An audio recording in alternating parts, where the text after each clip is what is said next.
We're live. All right. How come nobody said hi yet? Say hi in the chat and say where you're from. So welcome again. This is live stream number 11. Man, time flies. Oh, that's Corby. Hey, Corby. So we have Rick. Say hi. Hi. And Roger, who's got a new speaker set up today. Yeah, we're working on it here. Got the new microphone. We'll see how well this works. And I'm Steve. And with that, we can get going. There's Steve. Hi, Steve.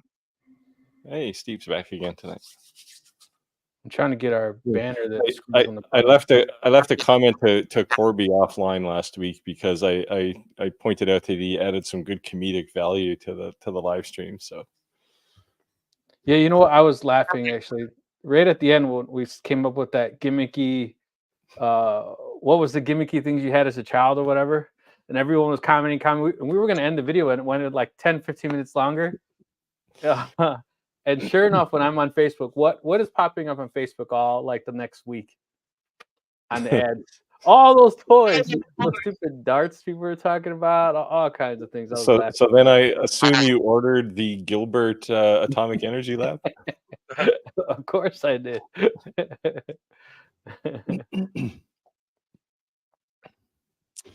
All right. So what do we want to talk about today? Waterville, Ohio. Oh, Westerville, Ohio. What's wrong? Oh, yes. So Jackie, obviously we've been getting some attention from some manufacturers that are watching us. So people have been asking a ton of us questions. I want to ask you guys some questions. Is that fair? If money wasn't an object and you could have any laser you could have, what would it be and why? You asking the crowd or are you asking Roger? You. And I? Each of you. Well, one of those Ronald Reagan Star Wars lasers would be cool. Oh, yeah. Space Wars. I actually worked for a laser company and we built these. Okay, you gotta mute, man. Let's see what we built these 1 joule lasers. They were gigantic. It's Roger. It's Roger because I'm muting Roger. He's got his headphones on. Watch. It's gone. Is it? It's gone. Roger. Because I muted him. Oh, Roger. How are you doing that? Well, how do I mute him? Or what? I don't know. I don't know. Maybe you have to go back to your old microphone. I don't think I've got my computer speakers on. Anyway, we built these 1 joule lasers. These things were like, we built them in a gigantic wooden crate. Like they were so big. And Lawrence Livermore, Sandia National Labs bought 3 of them. And we'd only sold 4 of them. So it was a big deal. And I went out to install the last one. This is back at the end of Reagan's era. And he said, I said to him, like, I go into this place and it's basically an airplane hangar. And you walk down the middle of it, everything is covered up in this place, except for our lasers down at the back end. And I basically get the 3rd one up and running. And I said, okay, I got to ask. I know it's all top secret crap, but what are you using these things for? And he said, well, you see your lasers back here. I said, yeah. He said, those are the spark plugs for my laser.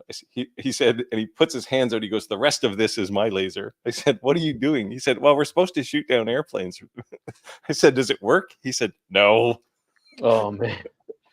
That's crazy. But they called it, they used to have to call the power utility in Albuquerque. Anytime they wanted to fire this thing, it had like a 25 nanosecond pulse. And every time they wanted to fire it, they had to call up the power utility to say, hey, we're going to shoot this thing because it used like 4% of the output capacity. Well, basically the input requirement for Albuquerque. This 1 pulse, 25 nanoseconds. It's like, holy cow. That was Rocket Ronnie Ray Gun. He was awesome. Hey, Corby, I'll keep you in my praise, brother. I hope everything works out for you.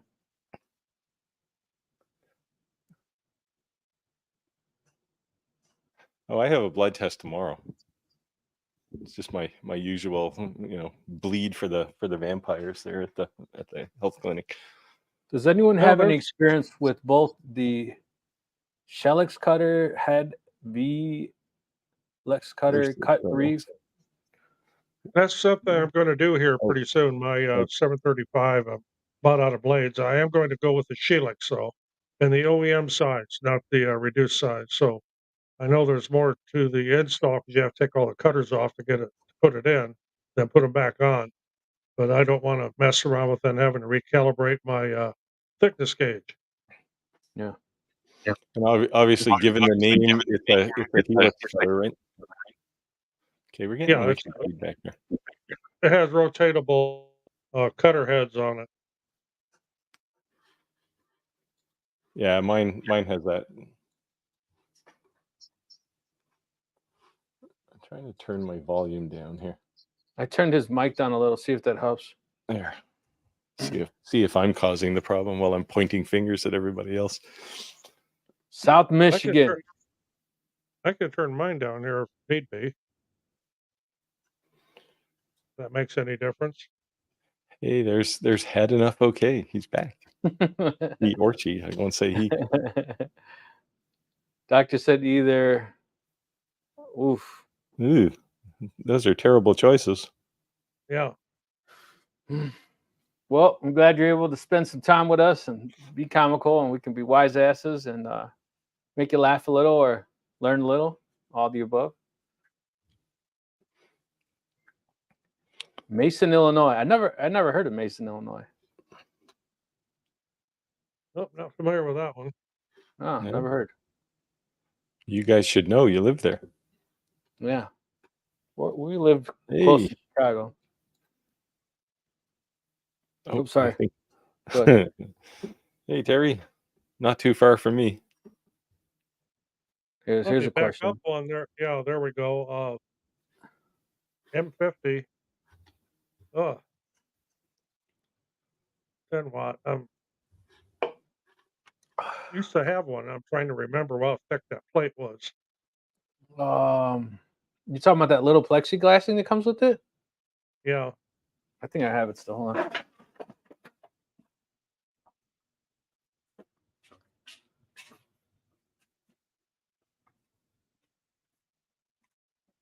I know it's not a whole lot. It's just a few I don't know, maybe 5 millimeter. Or Yeah, most of them are 3 to 6 millimeters from the. You're talking about this, right? Yeah, it's something like that.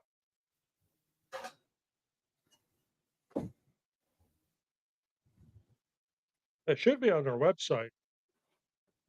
It's like nothing. You know, I'll just here. Need some calipers. Yeah, that's what I'm gonna grab.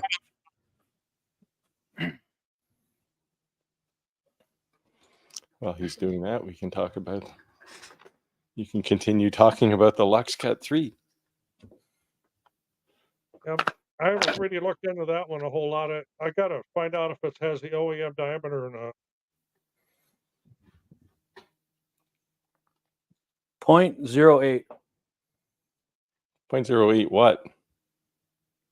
Oh, inches. Hold on, we go to millimeters. Oh.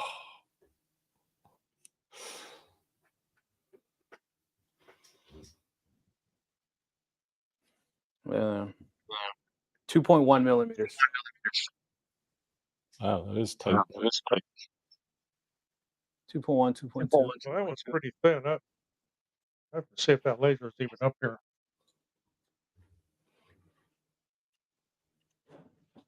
No, it isn't. It should be on their website, though. If you would go on NFSAC's website, you can find the manual for the M50, and that'll be in there. You should be able to replace the glass, though. Okay, I'm still getting feedback, man. And I've got my volume turned down to almost nothing. So let me turn mine down. See. Excuse me. Did you move your microphone, Rick? No. I mean, maybe when I went like this, I leaned over to set that down. No, I don't know. Seems to be gone now. Probably your internet connection. I closed everything out. I got nothing else open. Yes, very close to material and non-removable glass. Yeah, well, you should be able to remove the glass. It's probably going to require unscrewing parts of the laser module, but you should be able to take it off. Are you guys looking extremely damper tonight? Well, I have a collar. Oh, I guess both of us have a collar. I just got the plain old denim shirt. Oh, It it has the has the OEM OEM specs. specs. I may look into that one too. That's a pretty good investment. One of those helical heads. So it's almost as So, much as a planer. so Corby commented on one of my videos. I don't even remember what the video is about, but I actually pulled that out and I said it's a micrometer. He says it's a caliper, not a micrometer. So there he says it again. But he commented on one of my videos. I started laughing. So it's 2 millimeters. It's not in the manual. I already looked. Well, there you go. Had enough. Well, let the info know. If the M40 is 2 millimeters, the M50 is probably 2 as well. Yeah. Yeah. That seems really tight, man. If you get a piece of material that's sticking up a bit, it's not quite flat, that's going to hit. Yeah, Yeah. get a piece of wood, plywood, and that'll be scooting around. So Roger, do you have any things on your wish list that you would like? No, actually, not really. I got so much crap around here now that I don't really have room for anything else. I feel your pain. Well, I did have a offer today to review an espresso machine, and this thing was huge. It was like Nice. it was 22 inches wide, 18 inches high, and that doesn't really fit with what I do. Although I've the been asked. espresso, I don't have any place to put that either. It doesn't fit my channel at all. Tell them to come to me. My wife's been wanting one. Rick will do it. You could send them to me. I'll put it in the new studio. Highlighted in the background. There you go. There you go. Do you guys get offers to review things that have absolutely nothing to do with what you normally do? So I get them all the time. All the time. Like makeup and crazy stuff. You need a little rouge on the cheeks there. Makeup. I was like, what is the deal with makeup? Like, I don't wear makeup, dude. Clothes, Well, shoes. like, Somebody wanted me to review shoes. It's Yeah. like, well, you know, or just use them in your videos. It's like, well, I could use them in my videos. Do you know what kind of shoes I'm wearing now? So I can't say the name, but it rhymes with Mikey's. That my son was in one of my videos, and he got coin. They always comment my videos now. We got this, because my son says we got this. And I got an email. Actually, they contacted me on Facebook and said that they wanted him to test out shoes. And I didn't believe it. I said, if you send me an email at an email address at Nike.com, here's my email address. We can continue talking. Boom, there the email came in. And I was like, all right. So it's kind of cool. Well, I was offered to do a review and demonstration with a hair straightener.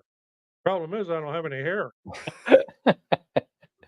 Unless we're going for like armpits or something. Hey, maybe they thought you were still, doing the 70s style. Yeah. Well, I had real long hair back in the 70s, but that was a long time ago. Oops. Yeah. Sorry, I turned that off. Maybe they want you to wear makeup. Maybe it's a sign. Yeah. Hey, Some eyelashes.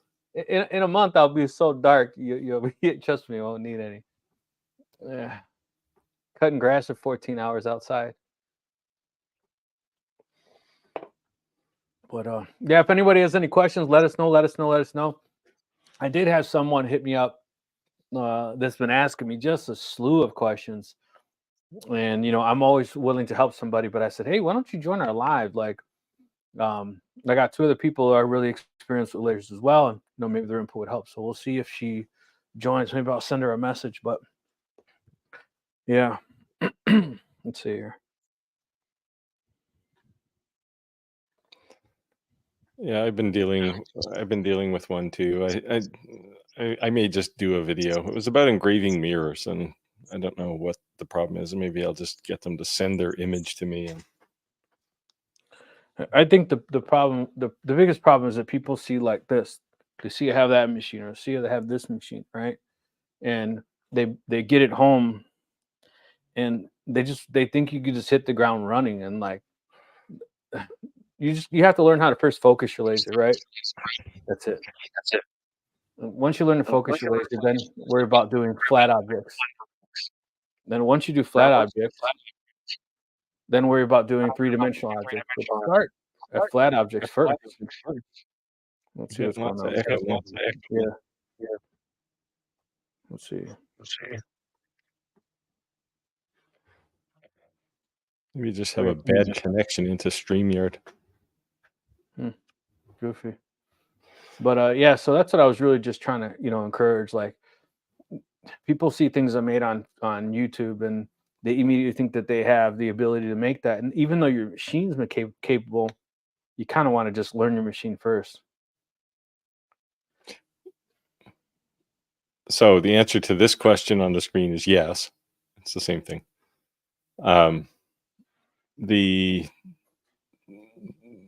The challenge with people, I've seen it too, and I mean, I spend a lot of time explaining to people to try and, rather than just say, well, here's the answer to your problem, is just to say, what have you tried, right? And let's talk about that and just see how your thought process works.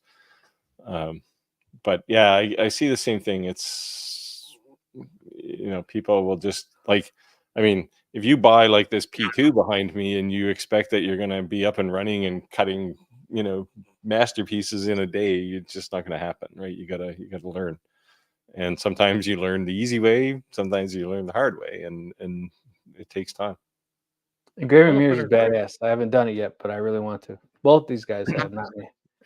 If an engraved mirror is backlit, it can be very, very striking. I don't have that up here, but I just recently did a project that I'm going to be posting a video on making a backlit engraved mirror. Yeah, it's I don't engrave mirrors myself very often, but I don't know. I see the appeal, but it's just not something I want to do. Cool. So when I eventually get a laser, I'm going to rehash all these questions again. Bring them on, Corby. The hard part on disability is getting the laser with limited cash. I can see that. I say start with smalls and make money. Everybody always thinks you got to make these big, giant, extravagant wood projects. Start with smalls that will sell easy, and just start flipping the money, man. Yeah. Yes. Start with something like this, which is a keychain, as opposed to something like this, which is a fairly gigantic inlay of acrylic. This took about 3 hours to make. This takes 2 minutes. Cool. Yeah, so I got these at Hobby Lobby the other day. Thought these are pretty cool. What is that? It's a tray of color tray. So on this side I have dog tags. The actual color of the dog tag is the thing. This side I have bottle openers. Oh, okay. So you get a little, like you said, little trinklets like that. Yep. It's easy to.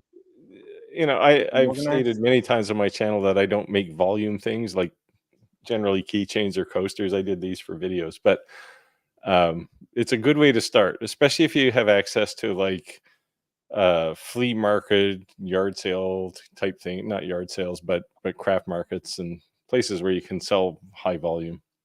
It's a good way to get going. The other thing is that you don't always have to go after like huge customers, right? Start locally with your friends and family on Facebook, and then just go from there. Yep. And also the other thing is that your family and friends are going to be brutally honest with you, right? So if you're making something and it sucks, they're just going to tell you. So you don't. Rick, have you tried any new coin blanks? Any of the? Yes, man. If you go to my YouTube channel, on my YouTube Shorts, I posted some 3D artwork. Man, let me see if I can. You can present from here. Yeah, let me see. Let me show you this. This is insane.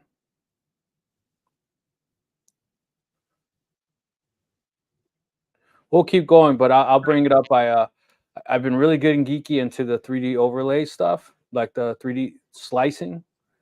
You're doing slicing. You're not using like height maps. Both, but I set it to 3D slice. The image is created like height maps, but I'm choosing 3D slicing in Lightburn. Oh yes, yeah.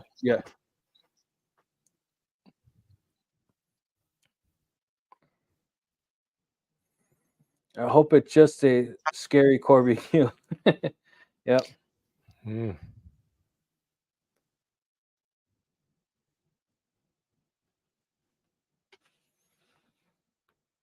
If you want, honestly, you show someone and tell them you found it. Doesn't say that you made it. Yeah. So test the market with the anonymity, right? So here, I got this keychain for you. I found it somewhere and thought of you.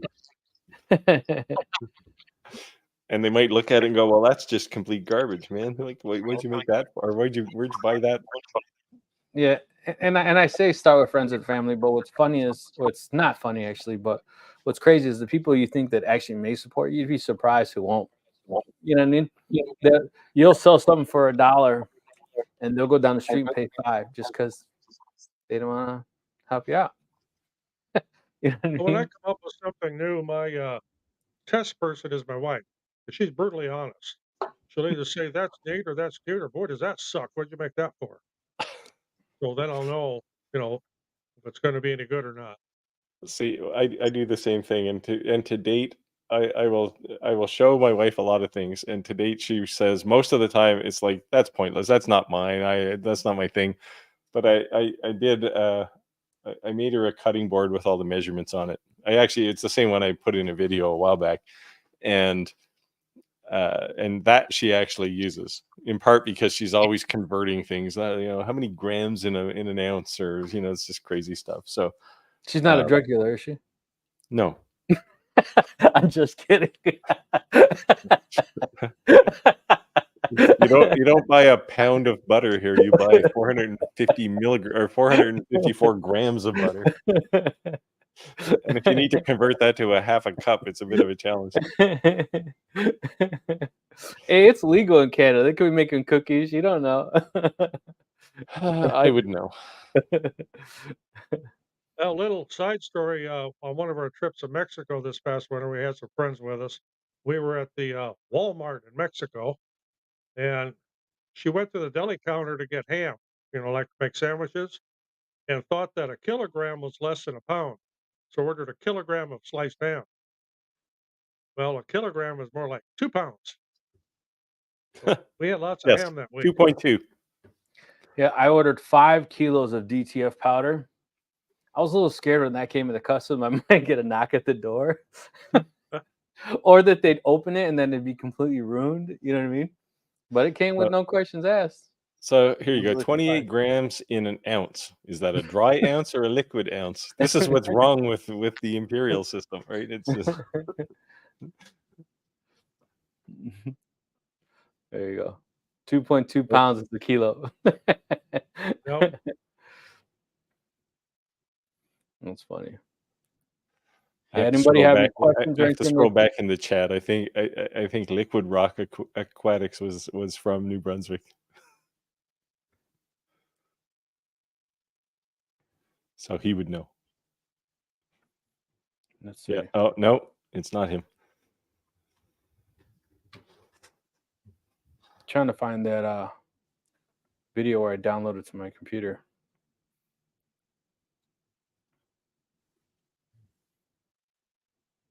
I actually make something that kind of looks like Legos.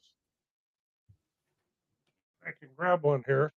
These are risers for a laser, and they look like Legos because you can stack them up. You haven't been sued by the Lego company yet? I do these for quite a few different brands too. That's one of my big sellers. That's why I've got 3D printers running most of the time. Don't have any running tonight, though. I want to keep it quiet up here.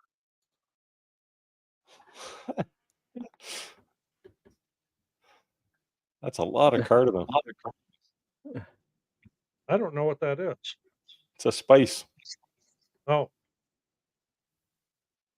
Liquid rock make cookies. So I do got some exciting things coming that I'm going to be doing some reviews on soon. And I think that it's important to anyone who's actually uses lasers, jigs, right? And not everyone has access to a 3D printer. So if you find yourself there doing things at repetition, then jigs can 100% make things go faster by aligning them and be able to do a higher production. So I'm very excited. Some jigs for flat and then some jigs for the rotary. So those will be pretty cool. I'm excited about that. Hopefully get that this week. And then people did mention about the video that I did with the all the metal blanks. There's already another package coming, so a ton more stuff. So if you guys like that video, come. There'll be plenty more and some knives. So I'm worried about customs again. We'll see how that works out.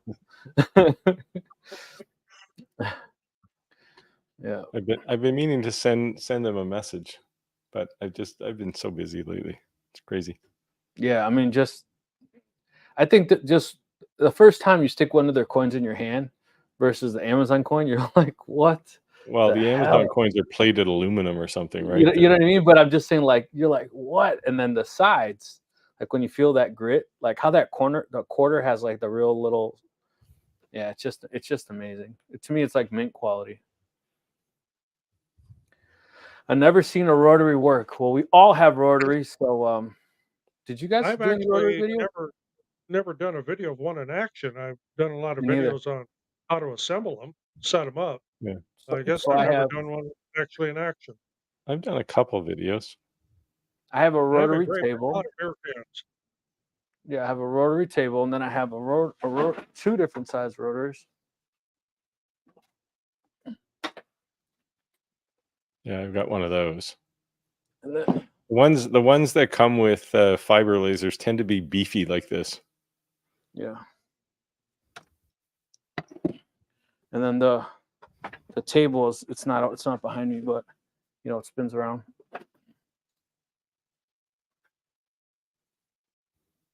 Another question. Thank you, Rick. I have a few different jigs. I got one for slate coasters. I got one for ceramic coasters. Got one for doing the backing on coasters for custom weddings. So yeah, I've got quite a few different jigs I've made. Here's one for watch bands. Nice.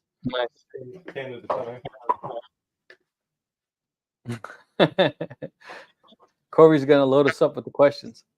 Oh, that's good. I like questions. Yeah, that's fun. I Yeah. answer lots of Corby's questions. Yeah. They're always interesting. He's actually inspired me to do a couple more videos. So. Steve and I do occasionally when I develop recipes for my wife. She's diabetic, so I do some inventing. There you go. I'm on the other end of the spectrum. Oops. I'm always low on sugar and low on sodium, so I can have all the sugar and salt I want. Yeah, I'll find out tomorrow. I just eat what I want, even though I shouldn't.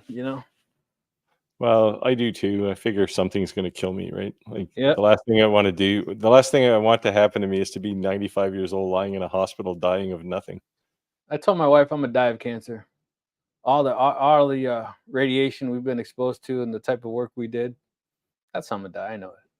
Yeah, well, I worked in the atomic energy industry for 7 years. So you want to talk radiation? Yeah, yeah. I've only been irradiated once, and it was because I worked in a 4-story building, and I was on the top floor, but some bozo opened a source in the basement. A source is basically a can with a little lid, and when you open it, it shoots a beam straight up. Oh. And I happen to be 4 floors above it. All right, so we have some honesty questions. With all the people in the room, it seems like a whole lot of people actually have a rotary. How many people have actually used it? I want to know. And what have you actually used it for? I use mine for videos mostly. I do a lot of custom beer cans. I'll engrave people's names on beer cans just for friends and stuff as a joke. I'll say, hey, you want to try this beer? And they're like, well, I don't know. I've never heard of that one. I said, it's got your name on it. And I'll show them. How'd you do that? That's like that's like did Coca-Cola do the thing in the US where Yes. they put somebody's name on share a can of Coke with Bob? Yeah. Yeah. Yeah, being creative, you be like, jackass, look, your name's on it. Uh-oh. The Clack Shack is in the building. Hey, Clack, how's it going, man? Just finished 35 tumblers yesterday. Honestly, that's why I wanted it, but then like I have all the attachments for the smaller, so I thought it'd be kind of cool to do some rings. I don't know. I haven't used it at all. I've done some rings, but I do lots of tumblers, but I don't laser them. They're all sublimation. Yeah. does that take more time or less time than engraving? It's full color. Less time. Well, Less you time. get color, yes. Yeah. I put my rotary Yeah, it's like- attachment on my image laser. Made so many things, but you guys can't see them. You make the print, you wrap it around, tape it on, and it's 2 60-second cycles in the tumbler press, and you're done. Yeah. The stuff I'd like to try is the liquid where you dip the thing in and roll it. Yeah, hydro dip. You got to stop the echo, man. Echo. I don't know, Roger. I don't think the new mic is better. I think the old one might be better. Yeah, I think so too. I don't have any external speakers here, so I can't see how you'd be getting an echo from me. It's just when I mute it, it goes away. That's the only reason I'm saying that. Yeah, it definitely went away. Yeah. I'll turn my mic down a little farther here.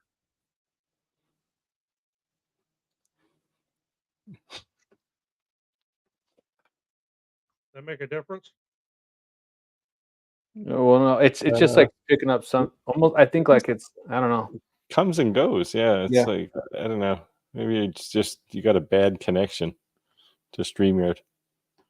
That's another thing. I have a sublimation printer, and I've never made a tumbler. Geez, I know. I got an Epson 570, and I bought it because I thought my wife would use it because it'd be a lot easier than a commercial grade DTF printer. She's no, that was like I think it's like $4,000. Like that sucks. You got to make a lot of T-shirts and tumblers to pay for that. Yeah, I was like, man, I need to get busy. Yeah, I think we all do, right? I am busy. The problem is I'm always busy on things that aren't as fun. Yeah. Yeah, so I'm happy. I think that when you do these reviews, it's cool because like the manufacturers may want you to hit certain key points, and I think I'm at the point that, except for the longer B1, that I'm done. So I can just start being creative and doing the hell I want. I think the videos are a lot funner that way, right? Yeah. People seem to like videos about making things rather than review videos anyway. But right. I mean, it's cool to like know things because then you know if you want to buy it. But you're going to get more attention. From my perspective, they're easier videos to make than review videos. Take a lot of time, right? Because you got to benchmark, you got to do comparisons to other things. It's just a pain. But project videos, if I'm already doing something anyway, I just start recording it. Yep. Absolutely. Yes, we know. We know someone's got an input that's too sensitive. We think it's Roger, but can you just switch back to your headset mic, Roger? Like I muted him. See how it stopped? Yes, it definitely stopped. Oh, no, it's there. I unmuted it. Okay. Just be glad he doesn't have his 3D printers running in the background at the same time. Those things are so loud, man. I understand. I just mowed my front yard. Well, back at it. Mowed your front lawn. Where do you live? That it's warm enough. You must live in Florida. Summer warm. Or Australia. Yeah, Australia.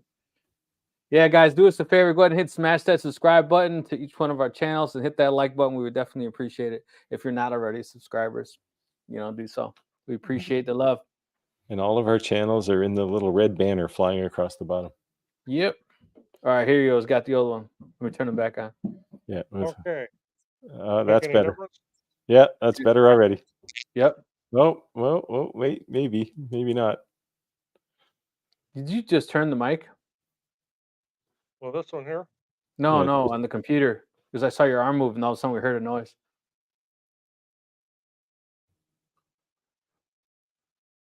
Still getting feedback or an echo or No, something there?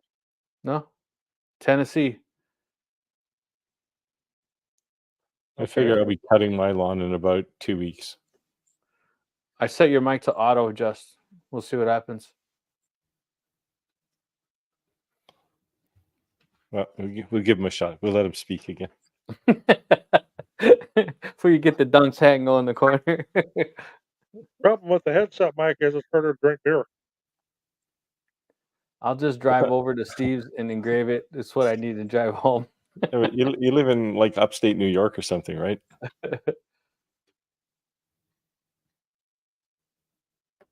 Molly, MK2 Rolly and tried mine once, and it's not my thing. Yeah. At the risk of insulting Rolly, I'd say maybe it's the laser. No, I mean the thing is, it's not for everybody, right? It's just some people grasp on and some people don't. And yeah, if I think everybody too. had a laser, that would be terrible. Yeah, and I think too is like when you get a laser, it's okay to like see people's ideas. Like, you know, you just saw Clackshot, he said, I made 30 tumblers. You know, so it's okay to make tumblers. It's okay to make anything. But when you do anything, you specialize in something. And what I mean, like, if you're a person who makes things for schools, teams, you know, if you're a thing who does for business starters, you know, just a unique niche. The echo came back. What was that? That was the echo. Did you see how our video changed? Oh, I just did that. Sorry. I was So like, dumb that happens for everybody. I was trying to look at things in a different way here. we look like the Brady Bunch. So a comm marker 30 watt versus a 20 watt. I would take the 30 watt in the blink of an eye. Okay, we got to find the. I'm a lawyer's mic down. All right, go ahead. I was going to test my mic and see. Can't be me. I just recorded video and it was fine. No, it's because look, if I mute him, say something. Yeah. It's fine, right? Yeah, seems to be. No, You should just reconnect to StreamYard, Roger. Pop out and back in again.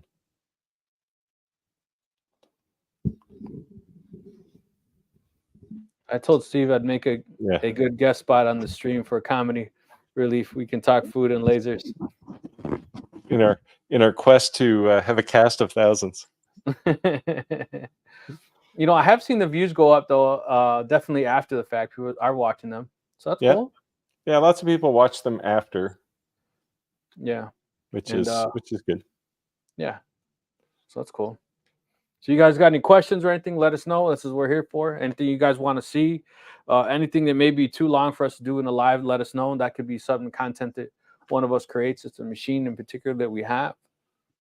So yeah, let us know. Let us know. This is what these lives are here for.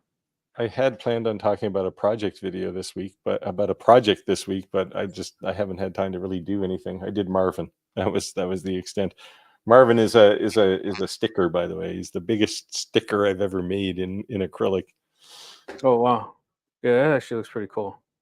Yeah, it took longer to create the image to cut out because there's five colors there, and it was 6 colors actually. So it was hard to get everything shaped properly, but. So I have a question. I normally wear I'm not wearing one today, but I normally wear that Ricks2Cents shirts all the time. Would you guys wear shirts with your own logos on them? I do. I have. Would you? I did last week. Okay. I'm just saying I'll make you guys some if you want some. I got the DTF printer. Shirt with my shop logo on. I wear them around in the summertime. Yeah. Yeah, I'll make you guys some then. You want me to send you some artwork? Yeah.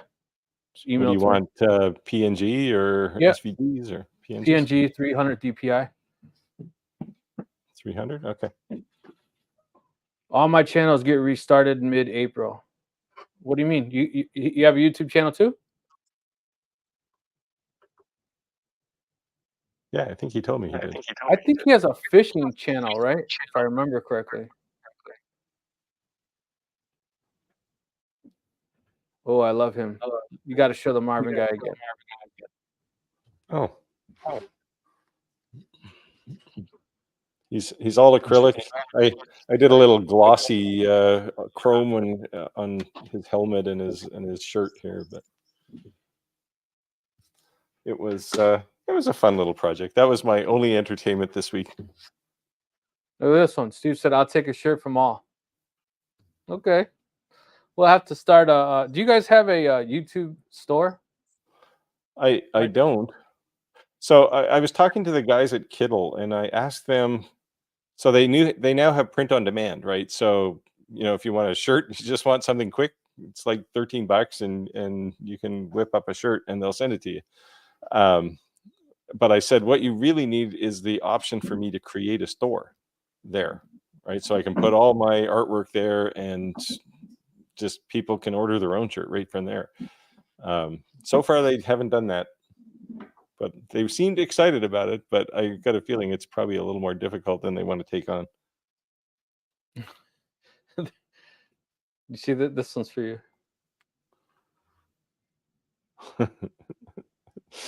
I could put them on a bigger sign, I guess. That's actually that I think is the image from that statement where he says, "Have you seen my PU-35?" I have something I want to engrave eventually. It is big. How difficult is it to make plywood squares engrave in a portion of a picture and do the separate piece and get it lined up? Well, if your laser is open frame and you have space underneath to slide it through, you can do it in sections. I've done that before. Now I have a great big one I can do giant things on, but that's what I used to do with like 4-foot long port signs. Would engrave half of it and then slide it through and then do the other half. You have to do some careful alignment, of course, but it works. It works. Yeah, you can put some put some crosshairs on it to position it, but use like blue tape. So you just do a light engraved crosshair on a piece of blue tape and then move it and align it on that. And then when you're ready to engrave, you can pull the blue tape off. Yep. I've done that too. But you do have to be, if it's a big image on a single piece of, like one single image that you're maybe doing 3 or 4 positioning on, you have to be really, really careful with the positioning. It's going to drive you crazy. I'll be honest. Yeah. It's hard. Or do the intentional on lines where the image would butt up to it if the artwork has anything like that by chance. Yeah. Yeah, if you can find a good parting line if it's an image, find a good parting spot and do it in 2 pieces that way or multiple pieces. Yeah. Yeah, I had to do that on my CNC because I had somebody who wanted a door made, a full-size door, and I can't do a full-size door on my CNC, so I had to chop it in half. But it worked out all right. It was actually the door to the Mines of Moria. It was kind of cool. It ended up to be a fun project, but it was a full-size door. That's cool.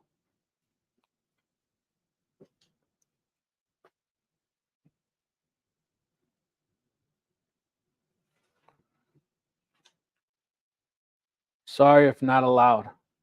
What's not allowed? He's talking about the food. Hey, Rick, do you do shirts with your logos as giveaways? I can. I just honestly didn't think anyone would want one, being honest. Yeah, I could do that too if somebody actually wanted one. Yeah, I do DTG, DTF, and sublimation. I don't do too much sublimation, to be honest with you. I just said, obviously, I have that printer just been sitting. But I have a commercial grade DTG printer and I have a commercial grade DTF printer. So if you guys do really want shirts from us, I'll make us all up some shirts and ship them out to you guys, ship them out to Steve and Roger. And then you guys want to wear them?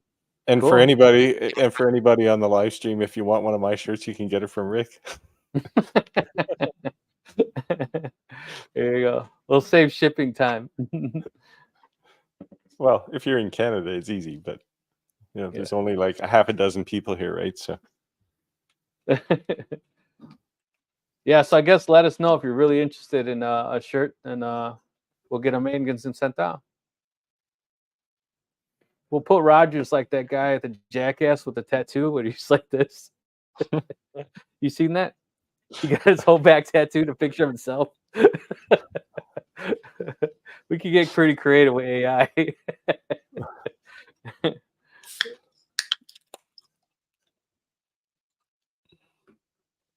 I ran sweatshirts with my logo on the spring once upon a time. Sold about a half dozen and a half. Not bad.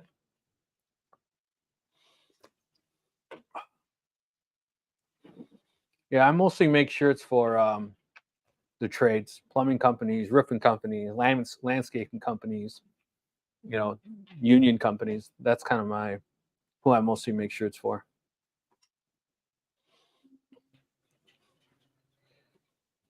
Teespring. I do shirts, but I probably don't do more than 5 dozen a year. It's not something I pursue really.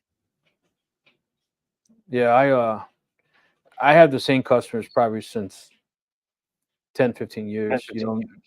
They just every season they order a big bulk of things, so it's cool.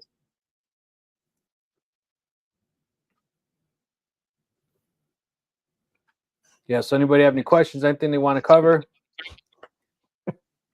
Oh, I can't do that. Your I got echo. here. I've been slowly raising the volume on his mic to see when did it start creating a problem. See if I can find a sweet spot. Yeah. Just seems like when it's canceled out, it's pretty low. Yes, and people are complaining. Yeah, I had to lower his volume because then it was just echoing us really loud. I don't know why. I'm on my headset mic now, so that should. That's what I've always used. Yeah, I've seen this happen on video conferencing. I used to live on video conferencing when I actually worked for a living, and sometimes you just get a bad connection, and you reconnect, and everything goes away. My Uncle Danny just joined us, guys. What's up, Danny? Sweet. Thanks for joining live. He's in Minnesota. I just made a change here. I had YouTube running live, muted, but I closed the tab completely. Okay, let me change your volume settings. Hold on. Well, I have YouTube muted too, and it's not doing that to me. I just set your mic to auto adjust volume. Okay. You sound obviously a lot louder. I guess the other question is, are the viewers hearing the echo, or yes, us? No, V was complaining about it. Yeah. She only wanted to hear one Roger. It was pretty clear. This one said I was echoing. Well, I think we all echo when it happens. Right. It was like a wicka, wicka, wicka. Yeah. Hey, Dan. There you go. Oops. All right, everyone's saying Danny hello. Uncle Danny. There, I have support. See? There's the echo again. Yeah, it seems like the way make it go away, I have to make Roger's mic pretty low. Maybe he just needs a big tinfoil thing over his face. I think it's just your connection to StreamYard, I'm sure. All right, Roger, they want you to sing me, me, me, so they know if it's echoing or not. Yo, me, me, me. I don't have my soundboard connected now, so I can't make the reverb and the echo and everything with that. There's no soundboard on there. Well, we'll deal with it. Sorry, if Roger sounds a little low, I had to lower him down a little bit. Otherwise, she's echoing a little bit. So take him down a peg. Yeah, he's echoing again. Well, I can make one more change. Mute my mic while I do. I muted him. Okay. But he can still hear us, so he can't talk about him. Corby has never had this happen. You have not lived, man. This happens to me all the time. Yeah. Yeah, I take Zoom calls every day too. Yeah. I don't do too many now. Just somebody wants to have a conversation about something. He's back. Give him some love. Hello. There, try it now. Can you hear us? All right, let me adjust your mic. Hold on. Your mic is set to auto adjust, so it should say Test. something. Test. Seems to be okay so far. Speak to me. Talk to me, Goose. Can you hear the words that are coming out of my mouth? And now Roger's speechless.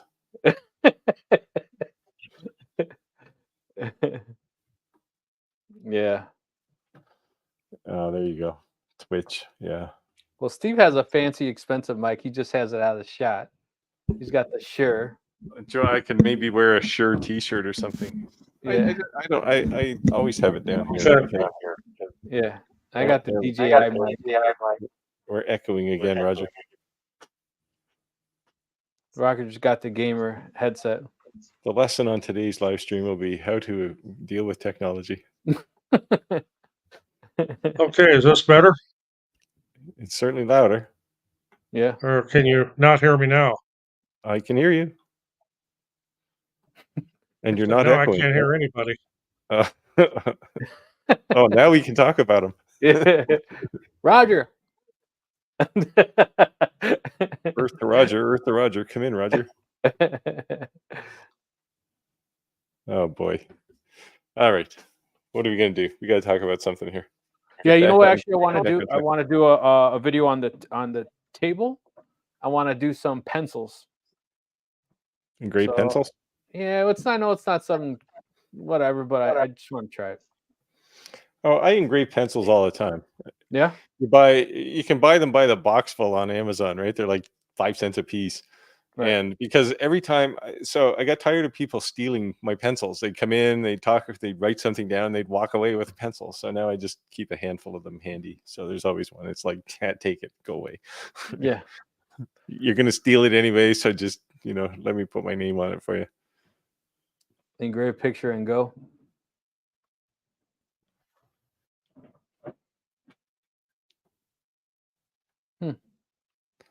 Okay, can you hear me now? We can. Yep. Suddenly sounds like an AT&T commercial.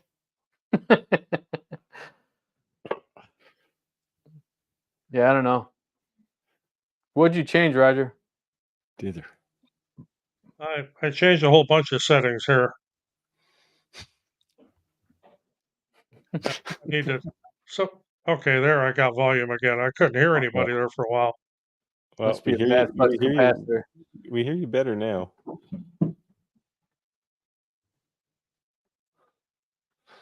Yeah. I connected through my soundboard is what I did. I rearranged the headphone mic here through my soundboard. So we'll see if that makes a difference. Well, yeah, a lot of people are agreeing that it's probably your flux capacitor. Yeah. I got to make one of those.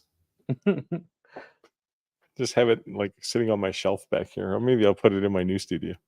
So I went to the Volvo Museum in Illinois. Have you guys ever heard of the Volvo Museum? I thought every Volvo was a museum.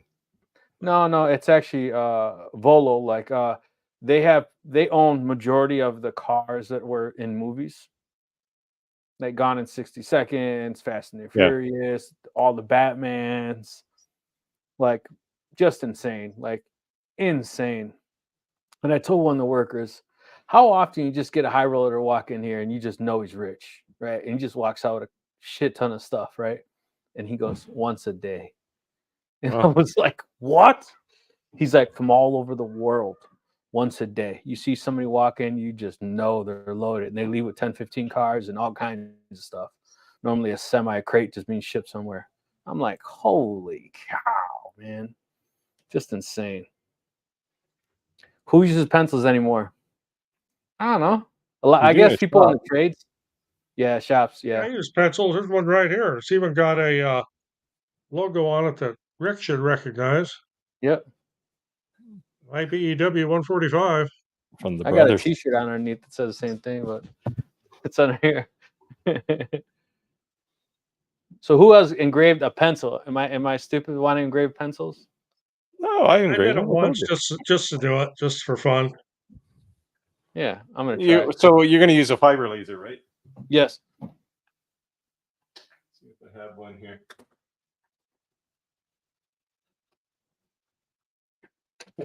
I have lots of test ones. The ones nobody wants. Nobody steals the ones that are not done right. Probably won't be able to see it, but Oh, there you go. There you go. Yeah. Yeah.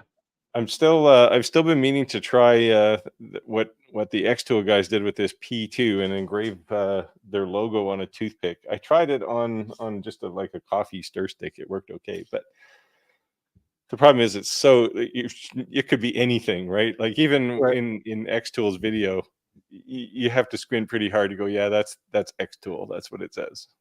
So if you can write on rice, I'll be pretty impressed. Well, keep in mind that a CO2 laser is a pretty fat beam, right?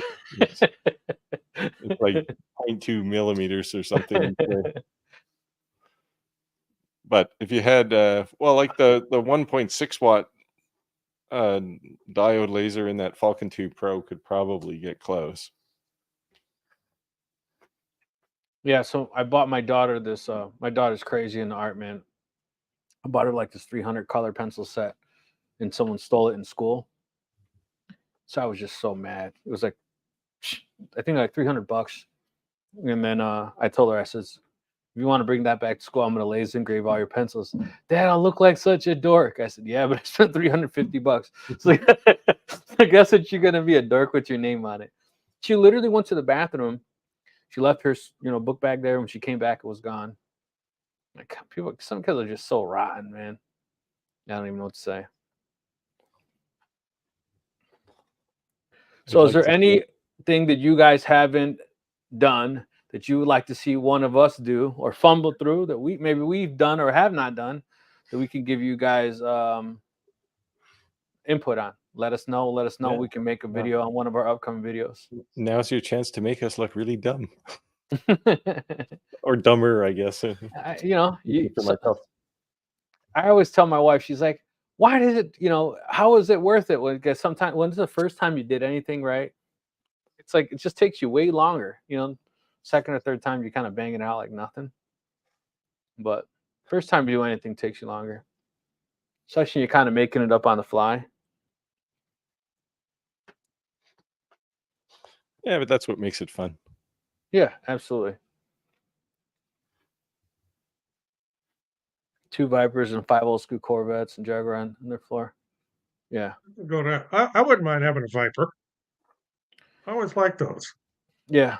I want like a 96, the one that's like cobalt blue and white race, the pearl white racing stripes was made specifically for the SRT racing team. Man, I would love that Viper. What is the hardest wood you've all worked with? Osage orange for me. I know there's harder ones than that, but boy, that is something that's really hard to work with. Bubinga is pretty hard. I've used quite a bit of that. Lignum vitae is really hard. It's good for CNC, but it's hard to laser engrave, especially if it's dry. I've done just about everything. Anything I get my hands on.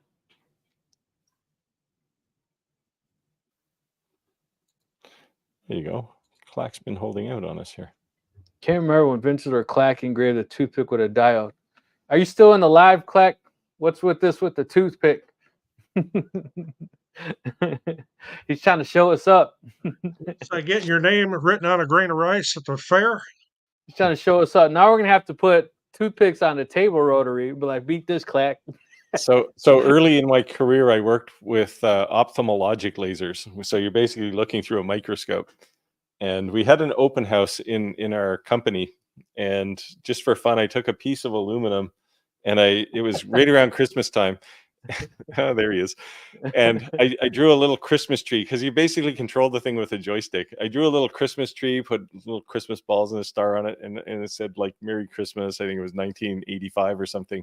and the Christmas tree was like 0.2 microns high or something. Like it looked like just a blemish on the material when you were just looking at it by hand. So you can do it. You just need the right equipment. That laser was about $300,000 of $1985. So I had a 57 Chevy. I'll have a 57 Chevy over a Viper. I guess it depends.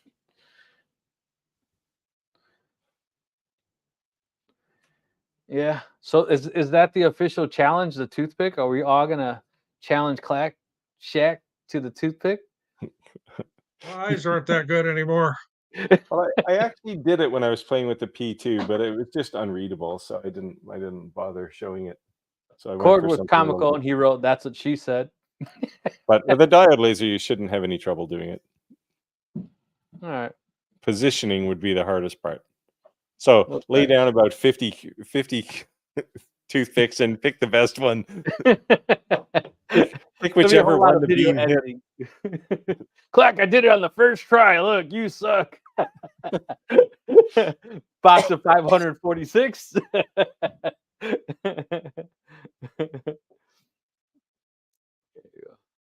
Barracuda 426 Hemi 1971 for me. Thank you.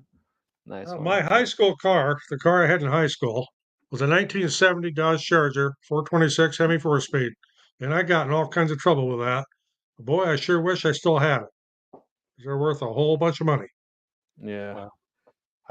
I sold 2 cutlasses for my wife's ring, and one day a friend of mine was showing his wife my wife a friend of mine was showing my daughter his car. He said, your dad used to have one just like this. She goes, really? What happened to it? Oh, he sold to buy your mom's ring. And she was little. She goes, I don't know if that was worth it. Things. Oh, fairly easy with the F1. Oops, yeah, he cheated. He used the F1. Okay. I got one of those too. I'll just open the box and have a handful of custom toothpicks. Yeah. He said, get inspirational, put quotes on them, and give them at your local schools for students. Yeah. Like don't steal pencil crayons. Yeah. That'd be cool. I'll try it with fiber laser. I'll try it with the 30 watt. Yeah, it'll be easy with a fiber laser. Yeah, because I got mine today. Yeah, I got that 210. Was it 210 lens, so you can go higher above it. Yeah, this one was like really low. Yeah, although the 210 basically spreads the power out too, right? So right. So I have chances it won't cut it in half. You go really low power, go really fast. Yeah. High frequency. Yeah.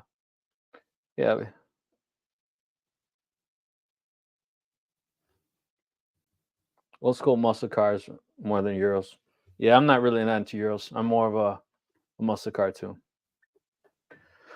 Yeah, guys. So anyone have any questions? Anything you guys want us to cover? Anything you guys want us to talk about?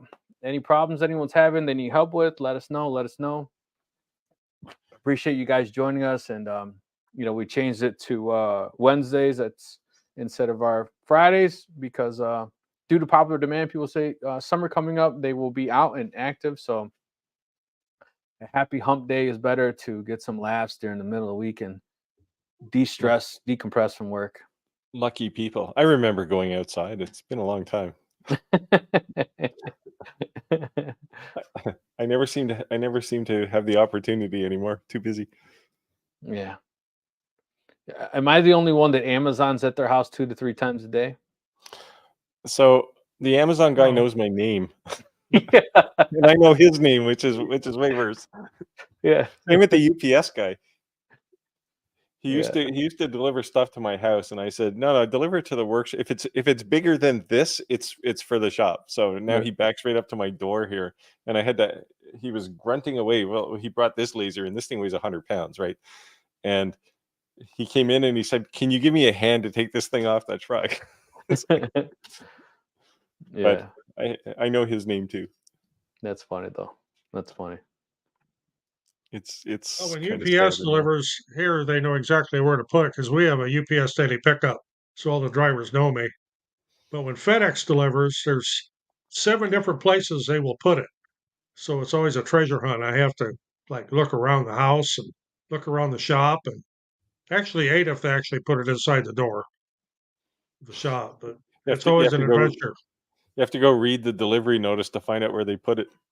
Yeah, my house is weird. I have 2 front doors and a door on each side of my house. So it's like I do too. I don't know why I have so many doors. I don't know. What I really And don't like is when FedEx leaves a package in front of the garage door to the house. We have 2-car garage there, and if it's something small, my wife would leave with her car. She would run over it. Dan said, "What are you guys? What are you guys doing? All the same or all different lasers or wood?" So we do have some of the same lasers. yeah. Keep going, Rick. I do wood and glass and slate and ceramic and kind of whatever strikes my fancy.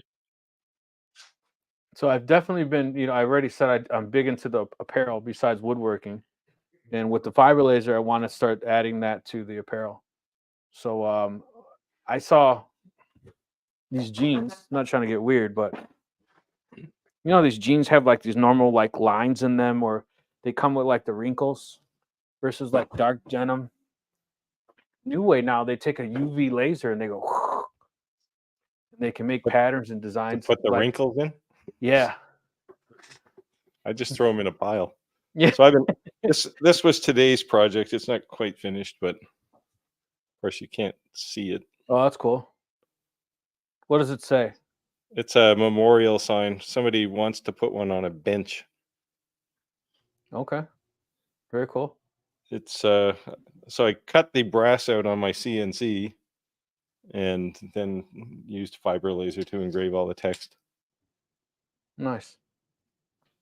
That was today. I put that project off for about 4 months, so I figured I better get it done before the guy who wants it dies too. Check your email, Steve. Black Challenge sent me an email. Oh, look, he did it. Wow, that's looking pretty nice.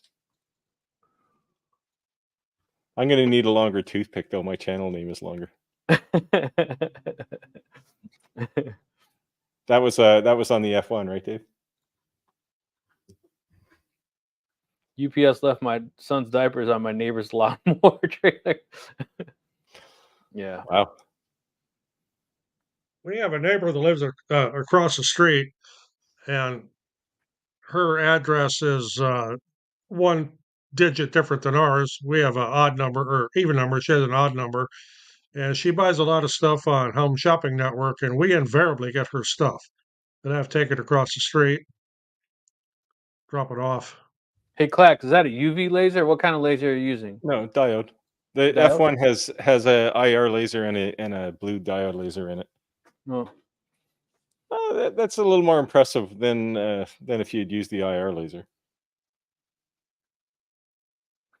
That's cool. And do you have like a garbage bag full of old toothpicks that didn't quite work? Oh, he's giving his settings out? No, that's the frequencies on the laser. 450 is the diode and 1064 is the IR. What's that? That's an X tool? Yep. If I had a toothpick handy here, I would fire up the fiber laser right now and try it. Oh, now he's flexing. He said it was on his first try. Yeah, but we would never know. He says you're a liar. Can you trust those good old boys from the south? I don't know. I don't have a toothpick. Otherwise, I do it right now on the fiber laser. Oh, you guys got all the X tool sponsor. I never that never happened for me.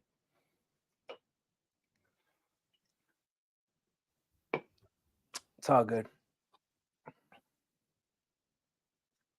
Oh, there he goes. He's got it in a short. Yeah, let's see it. Fire it up. I'll look tomorrow. Yeah. Watch what you say. I'll send you the link and make you put it on the live.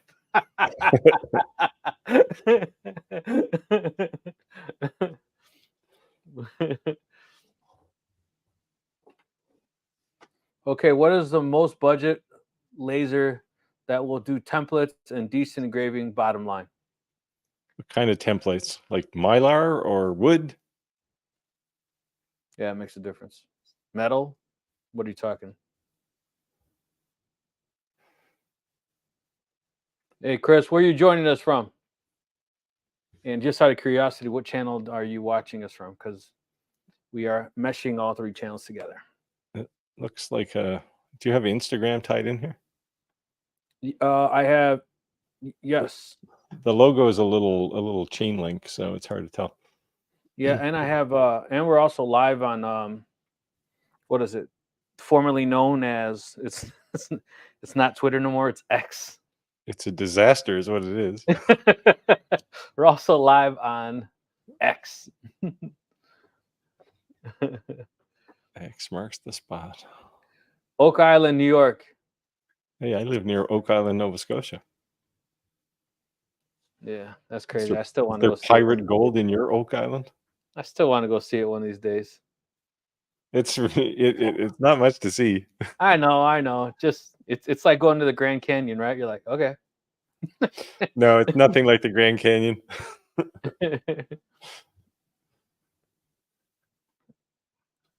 Baba G. Hey, Baba G, where are you joining us from? You got any questions on lasers? Let us know. That's what we're here to do. You got questions? We got answers. Might not be the right answers, but we have answers.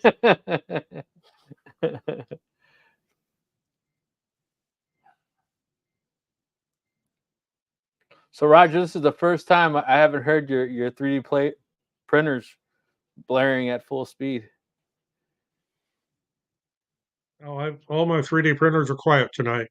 On the plus side, we seem to have fixed your echo. So whatever you did tonight to fix that, just keep doing that.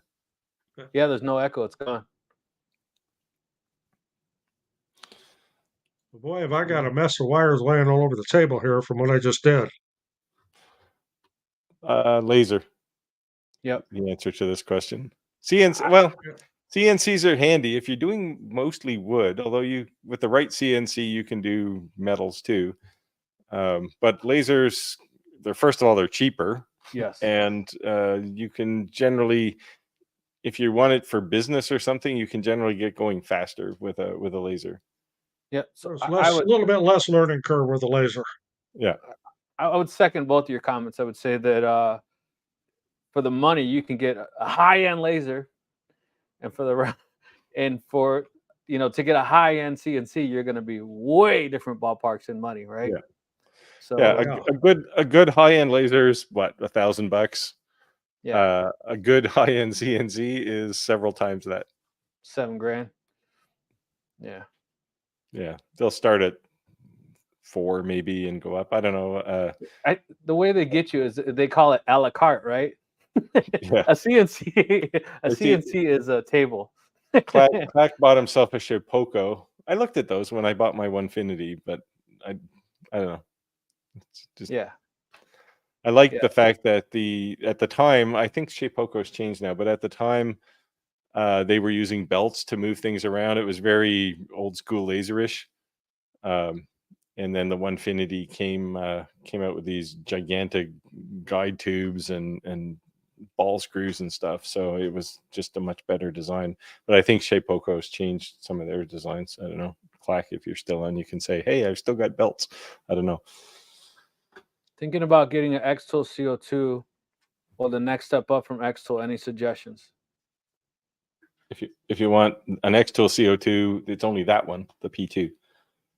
It's a nice laser. I like it. That's what I use to make Marvin. I'll flash my gratuitous project once more. Do you have an affiliate link or a promo code or a discount code you can throw in the chat for them? For the P2? For the X-Tool? I do. There you go. Throw it in there. If you guys are interested in purchasing a X-Tool, use Steve's affiliate code. It won't cost you an extra dime, and it'll support the channel. And that's what allows us to continue to make these type of videos. So we would appreciate it. Yes, show some support, show some love. And to be clear, YouTube has not bought me a lunch yet.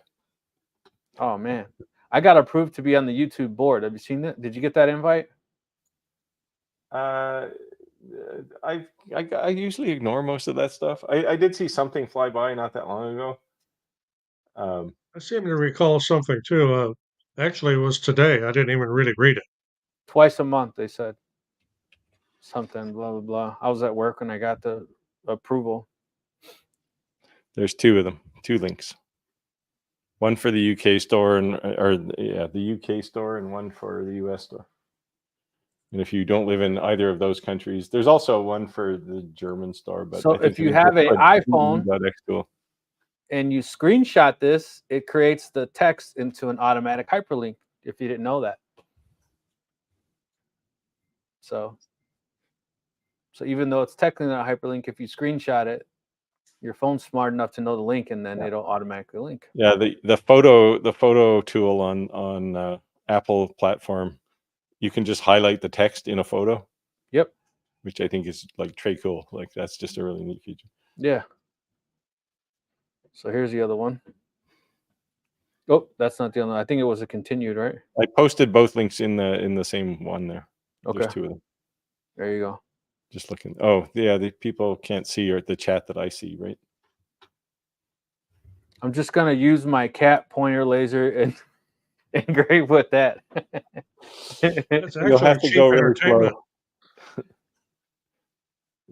My cat was always terrified of those things. It was the dog that loved chasing it. So I said, short completed 2 for 2. Oh man, he's talking smack tonight. Yeah, he's throwing it down, that's for sure. He's talking smack tonight. Do you believe him? Well, I'm gonna go look. I'm one of these trust but verify people, so.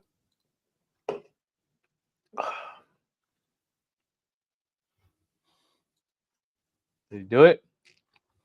We're verifying, Clack. I was never a very good typer. I wrote a billion lines of source code, but I could never really type. Oh yeah, to go to his channel. So we got a question here. Can you engrave on aluminum? If it is anodized, yes. Yes. If it's just bare aluminum, not with a diode laser. You can do it with an IR.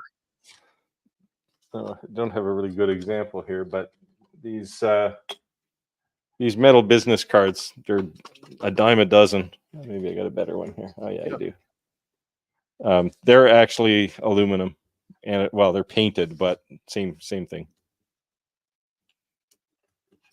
Oh, if I only had fingernails. There we go. Nice. Get it into the light here. I probably did that one on the P2 actually.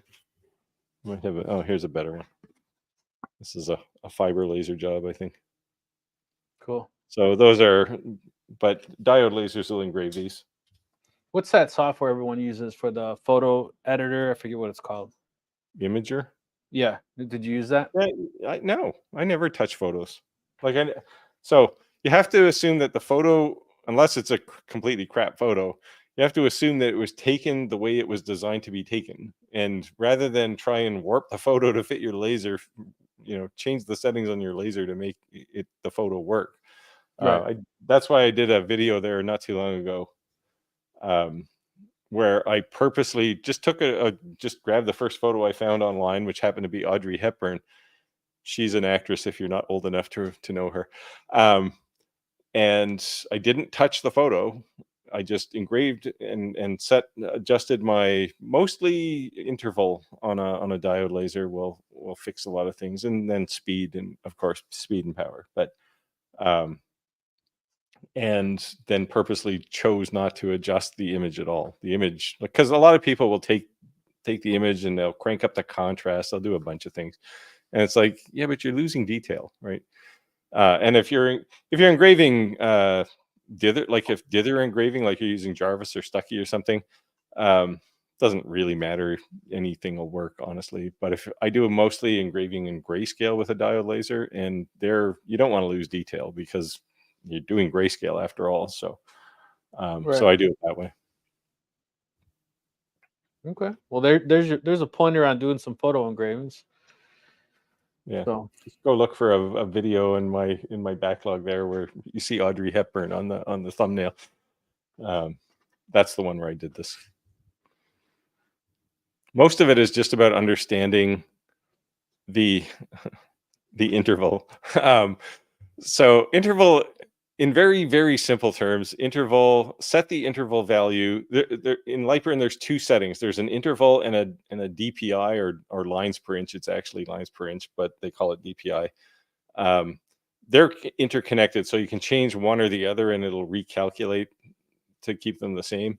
But set your interval, and a good start is the height of your beam spot size. So most 40 watt or 20 watt lasers are 0.1. So set the interval to 0.1 millimeter, and you might want to tighten it down a little. I typically go about 10% under, so I'll go like 0.09 millimeters. And that generally makes a good engraving. And it won't leave lines, because if you take an engraving and then take a photo of it with your phone. Most phones have pretty high detail capability. You can actually zoom in and see the gaps in between the lines that the laser made. And you can just tighten up until those go away, and then you'll have the interval setting that's perfect for your laser on a particular material. what are you guys making lately? Not money. So most of the things I've done this week, other than Marvin, were and this sign, were CNC work. This guy, he sells these. It's basically a whale, an outline of a whale, and I probably have a picture of one somewhere. But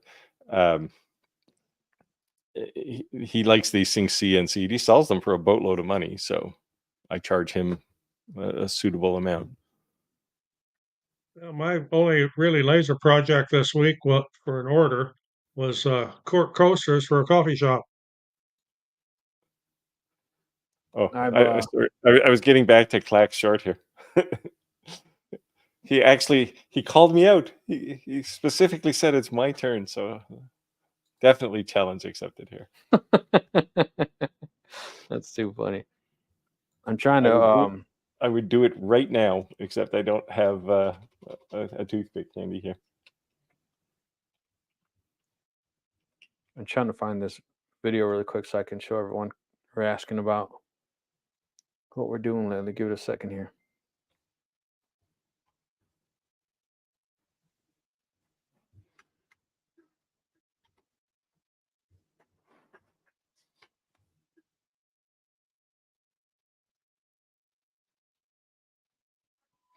Yeah, the advantage of the well, most of the X-Tool products now is they have cameras in them, right? And the cameras are actually really accurate.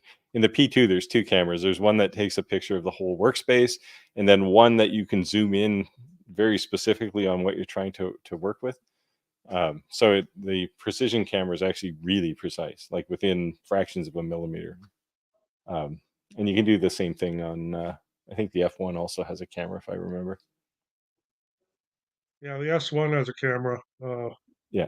No, the S1 doesn't. My WeCreate does. Yeah, S1 doesn't have a camera. It's the only one. I don't know why they didn't put a camera in it, given that they already had the technology. I know there's been people squawking about these Chinese lasers and 3D printers and so on that have the cameras in that let the people in China spy on you. But what the hell are they going to look at? You know, it's, Well, they might take a shine of some of my tools back here. They're gonna send someone all the way to China to rob your house. All right, let's see if I can share this now. All they're going to do is steal a bunch of their lasers back.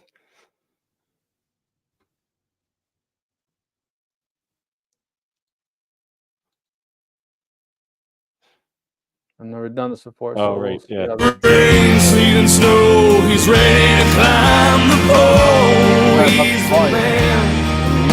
Everybody calls the line.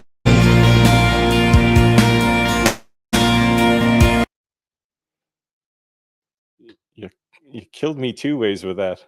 Loud music and country music.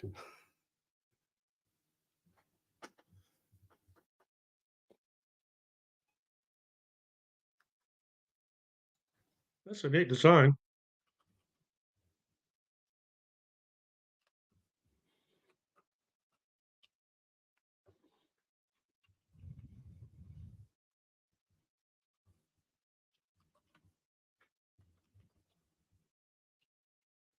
I make my living. Stop, man. Seem to have lost the audio there. Hopefully that wasn't an accident. I tried to kill the audio so it wasn't playing the music, sorry. I don't know what you guys think of that. The design is great. The music was terrible. It's a Lyman song. Roger liked it. It's too country, man. You guys been going through Lightburn support, no happiness. What problem are you having? Yeah. And they have a pretty extensive YouTube channel too, with a lot. Their community is pretty big too. Yeah. Anytime I've ever had it. Oh, actually, you know, we talked about it last week, how I paid $90 for the upgrade for the MOPA. And then like 7 days later, my 1 year expired. Yeah. And I emailed them. I emailed them and said, you know, would they extend it since I just paid $90? They said no. I said you can pay the $30. You can switch to EasyCAD too. He'll be back. So I'll be paying the $30. Yeah. Yeah, mine when I bought my Galvo license, mine renewed too, not 3 days later, but it was like a month and a half later. And I was a little put out initially by it. Yeah. Yeah, so laser, not lasers. Yeah, it has a framing laser, which works pretty well. I have the for the Iker K1, I have the camera. I've never actually connected it. Have you guys use your cameras? No, not on Lightburn. No, I've never used it. No, I did a demonstration on the AtomSat camera, and you know, for a video, but after that, I don't use it. It's just Actually, I sold it. It's a bolt on for one thing, right? He was well. Thank you for selling and sending it to me. I sold it. It went on eBay after the video. What's that? He's like, I didn't use it. I sold it. I said, Oh.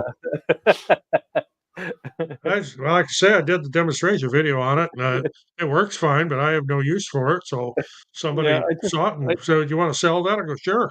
I just find Lightburn's camera support isn't accurate enough to make it worthwhile. Yeah. Like if you have a good crosshair, it's good enough, honestly. I did that whole grid pattern, and then I nailed a piece of wood on the bottom, and I have marked center. Mm-hmm. So I just use that. Yep. You know, but so anybody else have a camera or use a camera, or did you do the same as us? You have the camera and you don't use it. It seems like rotaries and cameras, everybody thinks they need them or want them, and they really don't use them. So I'm gonna have to get creative and try to figure out something that is good to use a rotary for. Yeah, there are things that you can only do on a rotary. The thing is, it's such a flooded market, right? That nobody wants them. Like, yeah, you can make tumblers, but everybody makes tumblers. So yeah, I agree with you. It's definitely a flooded market. You have to. It's a flooded market to get into, but I think if you have an existing customer, they were getting it from somewhere else, and they're already doing business with you, it might be something you add. Yeah, so Clack uses a camera, but he has it in an enclosure. So if it's bolted to the roof of your enclosure, then it's just there, right? So, right. But most of them have these weird mechanical arm things, and it's just a nightmare. So that's the way the AtomSat was. I didn't want to deal with it. Yeah. I got 3 or 4 of those cameras sitting in boxes. They work, but it's like, but it's just it's ugly for one thing, and it just kind of bounces around, and it's not very good, not very accurate. Now, some of that is Lightburn. Their alignment procedure is not all that great, but My camera in light always bleeds recalibration. Always needs Yeah, they recalibration. go out of calibration real easy. That's Yeah. what my experience was too. That I do use cameras on my 3D printers, but that's just to monitor them, so I don't have to actually be here. So I check them once in a while when they're running to make sure I'm not making a pile of spaghetti. There's a market. Drumsticks. For local Yep. bands. I saw people and I got someone mad. They were using a rotary tool and they were using those stretchy rubber wristbands. And I said, do people really wear those anymore? Oh man, dude, I got attacked on Facebook. What are you talking about? If I go to Walmart right now, I bet I see 15 people before I walk out. I'm like, whoa, calm down. I was not like making fun of you. I was making a honest assessment. Honest question. Yeah. Like, so my question to you guys is, does anyone wear those rubber wristbands? You know, is that still a thing? Yeah. I use crosshairs. Yeah, so Actually, Stephen, you're in Alberta or something, right? You're in Canada. I think he's in Oregon. Oh, Chris said, any new engraving trends you can suggest? Where do you live? What state do you live in? It's going to make a huge difference. You know what I mean? Like you live in Florida on a beach. You know, it's going to be things. You know, you live in Oregon. Okay. No, Stephen lives in Oregon. Well, you're going to have to come for a drive. Come to the East Coast.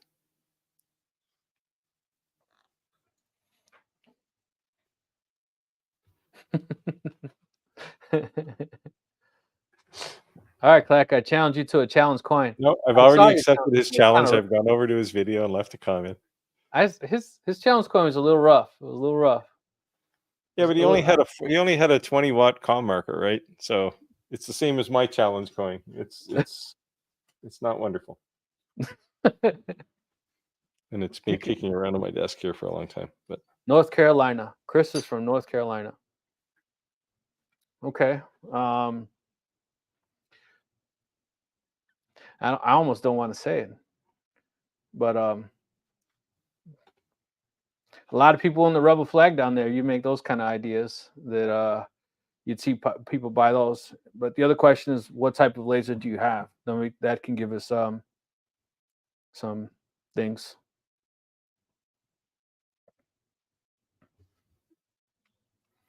Yeah, that would be quite the drive. Free camera, $300 in gas. Free camera, $300 in gas. Go electric. Hey, he'll give you the bro man hug. Like, all right, thanks for making the trip. Get out of here, making the soccer. Yeah, I'll give you a cup of coffee when you get here. Okay, so he has a X-Tool S1. I'm not familiar what model that is, guys. It's well, you can't see it off camera here, but it's the one beside my P2. That's a CO2 laser? No, it's a diode laser. Diode. How many watts is that? Mine's a 40. Mine's a 40, yeah. So you can make just about anything. Except anything acrylic. Well, anything that's not black acrylic, at least. Yeah. I saw a lot of people put it on the marketplace in your area, that sign that says F around and try out, find out. It looks like the ADT sign that people put at the edge of their driveway, but it said F around and try out. And I'm intentionally leaving some words out, but I'm sure you know what I'm talking about. I actually saw a lady post that in your area, and she sold like 3,000 on marketplace. She posted it, and I was like, what? So little small signs, something you can bang out quick. Something sarcastic that discourages your neighbors or keeps the kids off your lawn. Yeah, you're within range. You know what I mean? Yeah. Do you have a warrant? You know, small little signs like the size of that sign that's like you'd see in the back of a car that says "baby on board." Something small that you can bang out quick. I have to make a dog barking sign for my wife, and she's like the shoemaker's kids, right? She always goes, last in the queue. But it's because we have 2 Chihuahuas, and if somebody touches the doorknob, they just go ballistic. It's like, I have an English Mastiff. She's like 126 pounds, and a Chihuahua. Someone that's comes to the quite a door. combination. Yeah, I know, right? But someone comes to the door, the English Mastiff just quiet. You don't say a thing. And you got this little dog. Yeah. So, Chris, what do you think, man? What do you think on an input? I would say start with small signs. You can use some fairly inexpensive material. You can make some examples. And the cool thing is if you go to canva.com, they have a free version and a paid version. You can make a ton of signs and export in high resolution, and they'll give you cool borders and make you do all kinds of artwork. And you could even type in signs and have all kinds of templates, and you can edit them. So that way that you don't necessarily have to make a bunch of them. You could just cut like your octagon or whatever you're going to make it, and then make a mock-up on it, and then just use examples. You make 50 signs and hope they sell versus make one and then make a mock-up of one. That's what I would suggest. Also look at Kittle. They have a free version, and they have tons of stuff for sign making. It's the one I use all the time now. I posted the name, and it's a German company. I'd actually never heard of that. Yeah, let's check it out. They do so a lot of people on there do t-shirt designs too. And people post all kinds of templates. So if you want a t-shirt that's kind of like that one, but you want different colors or you want a different font or something, you can just take their templates and modify them. Cool. There you go. Make some signs. Cheap, easy, and easy to edit. Yep. Here, make these things. These crazy cake toppers. People seem to eat those things up. And I mean, the beauty is they need one every year because they always will lose one, right? So, so you can make those. All right, Roger, what's your input? A noob with that router, with that laser, what would be something that they can start off with making some money, hitting the ground running, so to speak? Posters are always a good thing. I mean, they're inexpensive to make and they sell well. I bought like 1,000 of them, and I've never done one, so I got to do them eventually. Coasters? Yeah. Yeah, I don't do coasters. I did a whole video on why I don't make them. The math doesn't work out very well. It's a lot of effort for a little profit margin, right? So it's I don't know. Some people there are people who make money on them, but it's just, if I'm going to work for if I want to make $1,000 I can make 1,000 coasters, or I can make one something else, right? I can make a CNC 3D relief, and I'll make $1,000. Yeah, I got you. Just to me, the coaster thing is like just another avenue for an existing customer. Yeah. So they're good add-ons. Right. It's like, oh, you spent $1,000 on my CNC relief, so here's a handful of coasters, right, to make you feel good. Right. Like I know a buddy of mine, Kevin Schuster. He owns a bar in Illinois. I was telling him, hey man, let me make you some coasters, something like that, So, and he's the one I'm actually going to be making those challenge coins for the union that you loved that country song on. I just, like I mentioned, I just did 200 cork coasters for a coffee shop. And, I wasn't talking cork. I was talking granite. But yeah, cork. Yeah, but you see, that's different because then you're doing custom work, right? You can make money on custom work. Yeah. Right. Yeah. And I don't make them one at a time. I do 12 at a time. Yeah. Nice one. Yeah, so there's always something. And then just remember that even if you do a job with the customer, you don't make a ton of money. The point is they're happy and they're going to come back for something more. So maybe you didn't make a ton on the first job, but they think you did a bang out job, and then they come back and then you hook, line, and sinker. You got them for the next, and they trust you. I make a lot of Lamacoid signs for electricians. You know, the warning signs, the red with the white X on them. And I got one guy who he just keeps coming back. And the first time I made him some, I cut him a real deal, like basically material cost. And I told him, I said, this is, you know, to seed the market, this is the free one. And then we start charging you. And, but he comes back all the time. And I know he's coming back probably in the next couple of weeks because he sent me a message and said, I've got lots of these to make this year. Because he does a lot of solar installations and stuff. And I don't know. They put them on panels and all kinds of stuff. Yeah, they're everywhere, right? I mean, they did my solar installation and they must have put about 50 of those things everywhere on my breaker panel, on the boxes outside. It's just crazy how many they used. So it's good money. Are you using like the JDS, like, you know, 2-color backing? So it's like red and when you engrave to it, it's white. Yeah. I don't know if I probably don't have any here right now, but yeah, they're basically, it's red material. Well, it comes in many colors, but you can engrave the red color. The surface color is really, really thin. So you can go wicked fast on these things and you don't use a lot of power, and makes great signs. They work really well on diode lasers, except you can't cut the material unless you use black, unless the inside color is black. Because on a diode laser, you can literally hit the thing with as much power as you want. And the second it hits the white, it just stops. So it's basically, I won't say idiot-proof, user-friendly settings, right? You can basically close your eyes and punch a button on the settings and it'll work. But you can't cut the stuff. So you'd need a jig of some sort and pre-cut them. But I buy it in big sheets. There's some more options for you. There's some more options for you. That's cool. Yep. Yeah, Roger. I think you talk to local solar and electrician people because they use a lot of these signs, and a lot of them are custom for the particular installation, right? So, so you can, I mean, you charge them for the material, you charge them for your time, you charge them for setup time, and you can make good money. Yeah, then you get bulk repetitive orders. Yep, for sure. You know, I never even thought about that. A good friend of mine since grade school owns an electrical supply warehouse. And may say, "Hey, brother, do you need these by any chance?" Yeah, make some up. I mean, you already know what all the warning signs for electrical are. Yeah, it's a good idea. It's a good idea. Anybody else have any questions? Anything you want to know? Anything you want to see us do? Let us know. Let us know. We still got a lot of people here in the live, so stay alive. Make some comments. Let us know what you're thinking.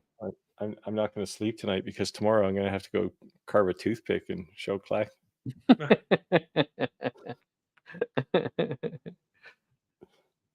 I gotta see it. You're rooting for all of us, so you got to knock it out the park. Yeah. Maybe I'll put all 3 of our names on there. There you go.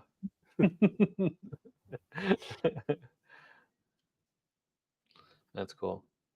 Yeah, but there's not, you know what? I think that's great though, like to push each other, you know, definitely. Well, here's something, it's not on our feed here, but it came across on my channel as a comment. What's the point of having a layout grid under your laser if you're going to use a honeycomb bed? Well, if you're not using the honeycomb bed, I mean, that's not a permanent thing on most lasers. You take it off and you got your layout grid. Put your honeycomb bed over the top and use your honeycomb bed. So there's 2 different purposes.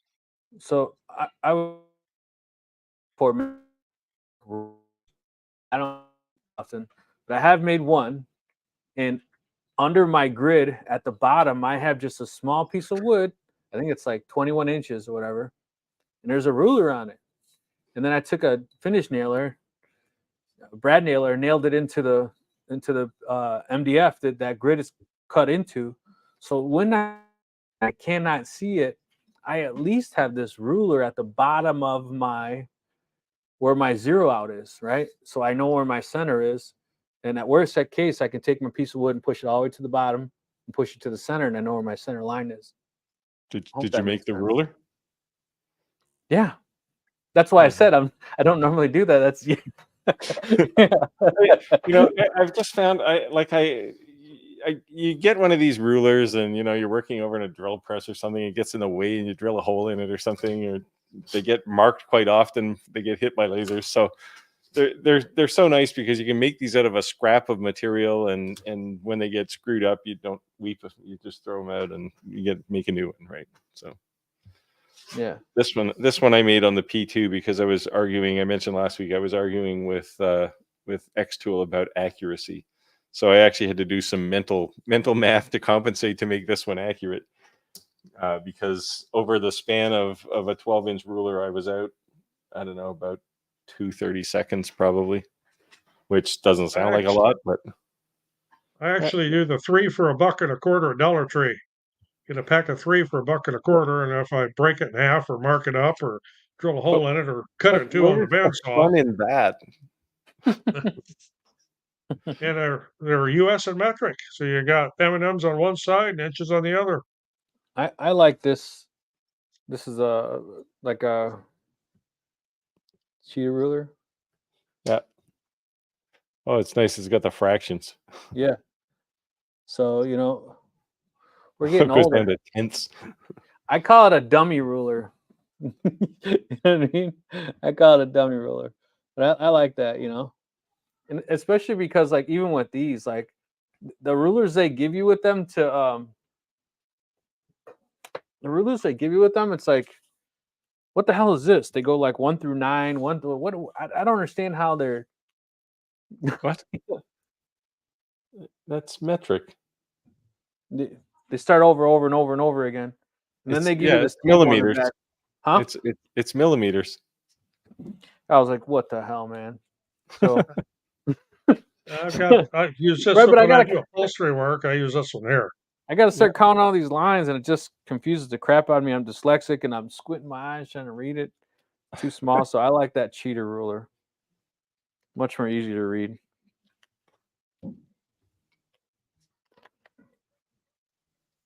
Yeah, although on the back it has a nice little conversion chart. That's pretty cool. Oh, yeah, back in the good old days, it used to be a slide rule, right? And yeah, you'd have a conversion table of some sort on the back. But yeah.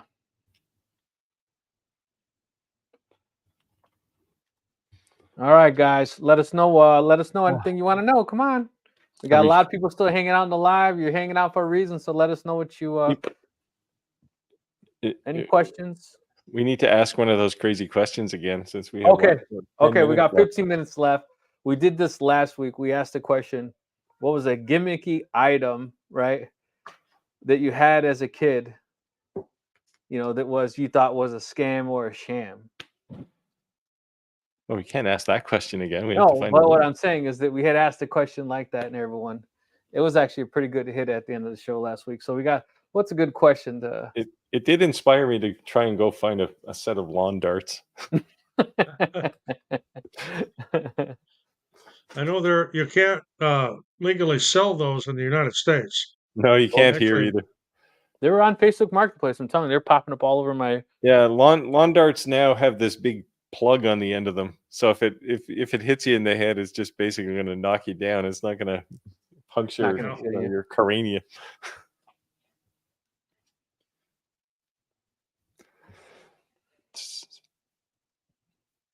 No, didn't you come up with a crazy question? Come up with another one. Okay. The week before it was about cars, right? Which car would you want? Yeah, which is the car you wanted?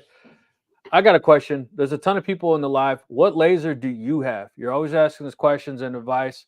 What laser do you have? If you guys tell us what kind of lasers you have, that can really, kind of inspire us and get us ready to content or different things we think that, would be something that you guys would like or useful to you guys. So this question, what laser do you guys have? It's a diode laser, CO2 laser, and what model do you have? That would be definitely some good input that would help us out. So do us a favor and drop those in the comments below. What lasers you guys have? While you're at it, some analytics. Yeah, exactly. Actually. Yeah, brand names help too. Kind of see what's popular with everybody.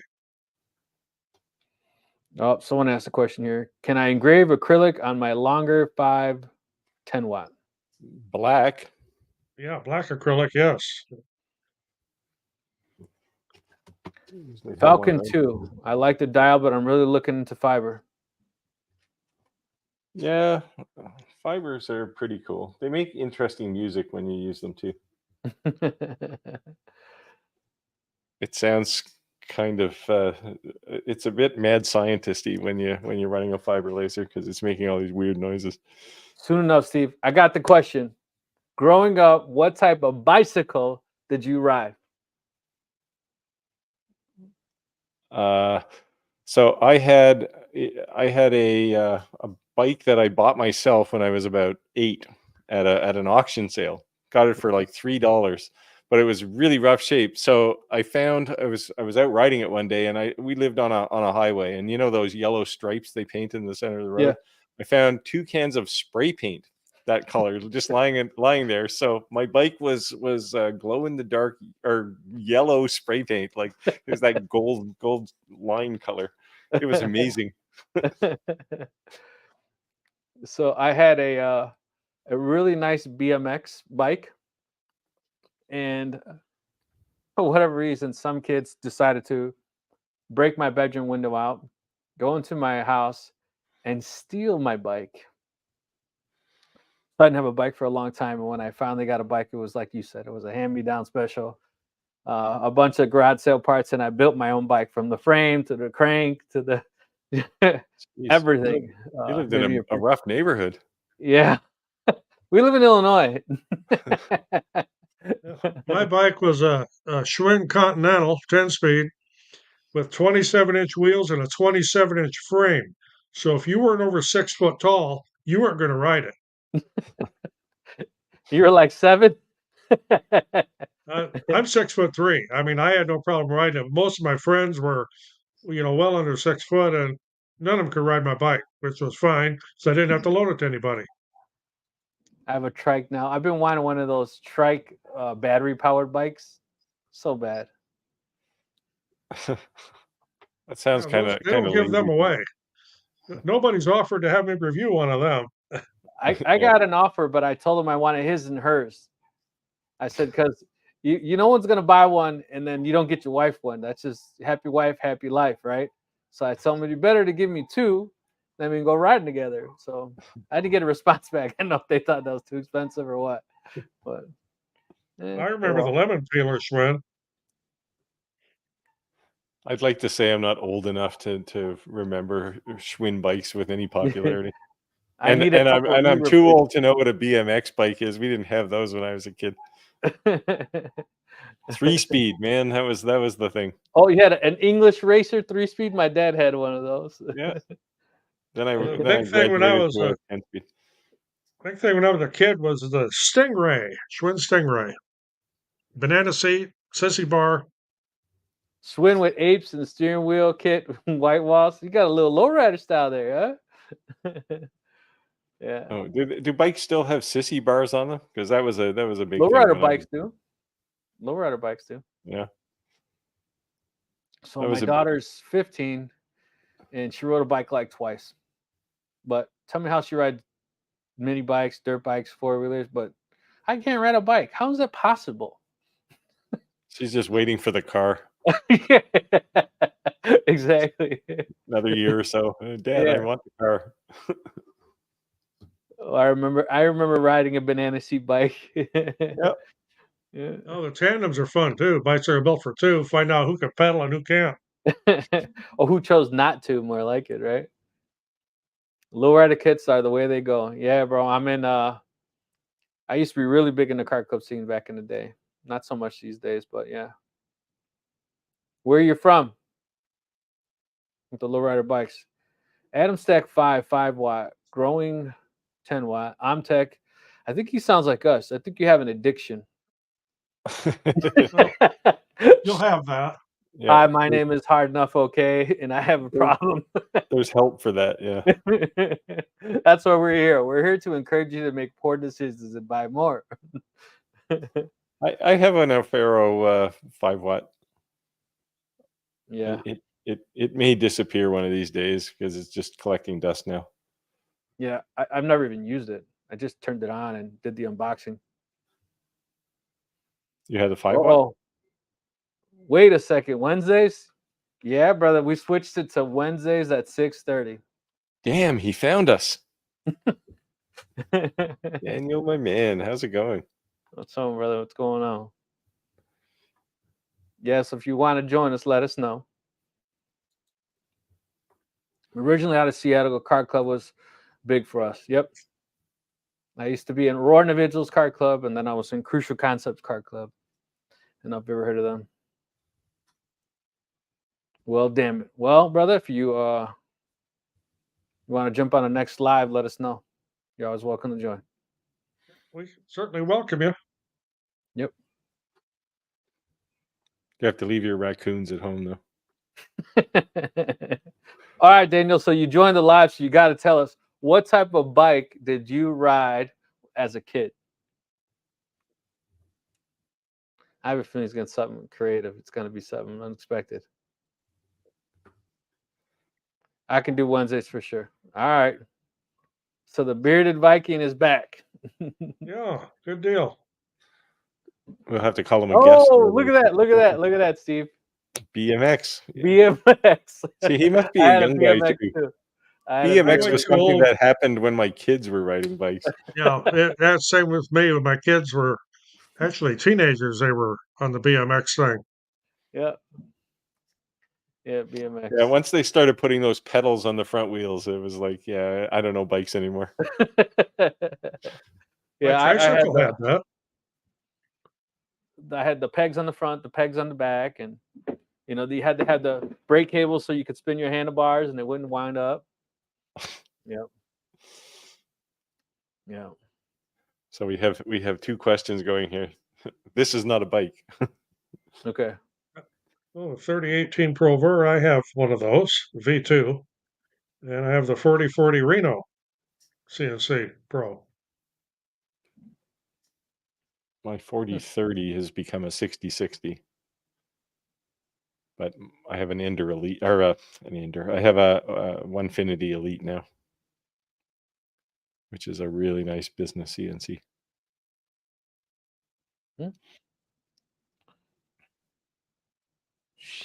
Shine was my first. Is that a bike?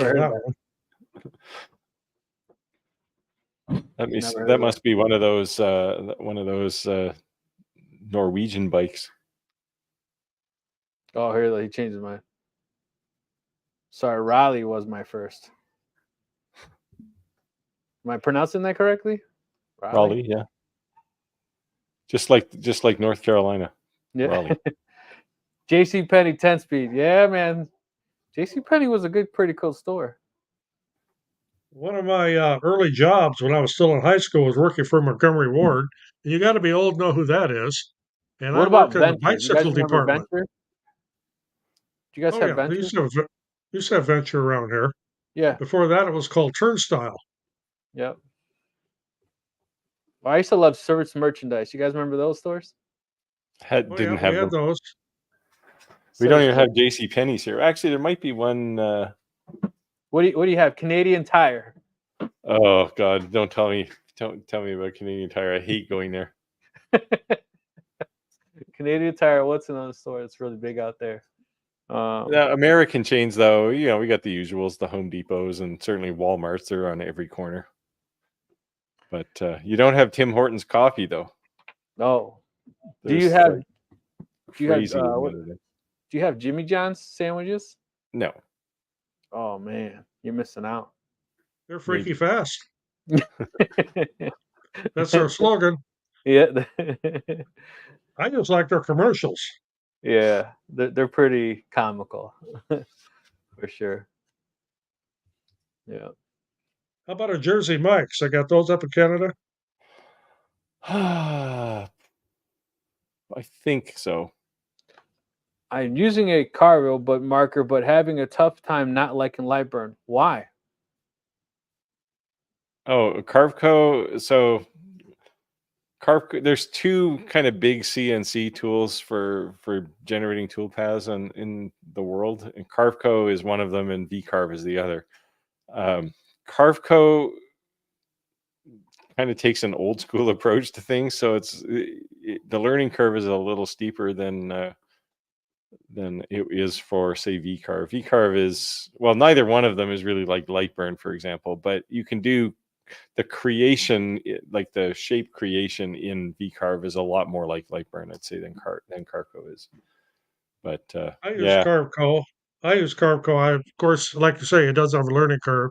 And I like to yeah, upset the grammar police by calling it Carveco, just to get people riled up. Carveco. Yeah. So what do you recommend for someone starting to CNC? What software would you recommend that they start with? And I say I start with because they may could graduate to so another. if you're Carveco's starting, not really. yeah, if you're starting right from scratch, start with something like Easel. Yeah, that's the easiest one to pick up on. That's what I started with.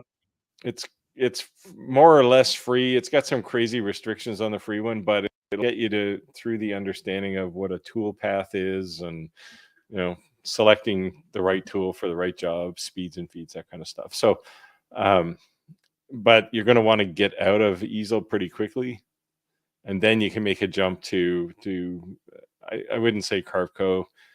So VCarve has or Vectric has a graduated set of products. The cheapest one is something called Vectric Carve 2D, and it's really cheap. And it's kind of they're all kind of subsets or supersets of the one below them. So Carve 2D is the lowest end of their market.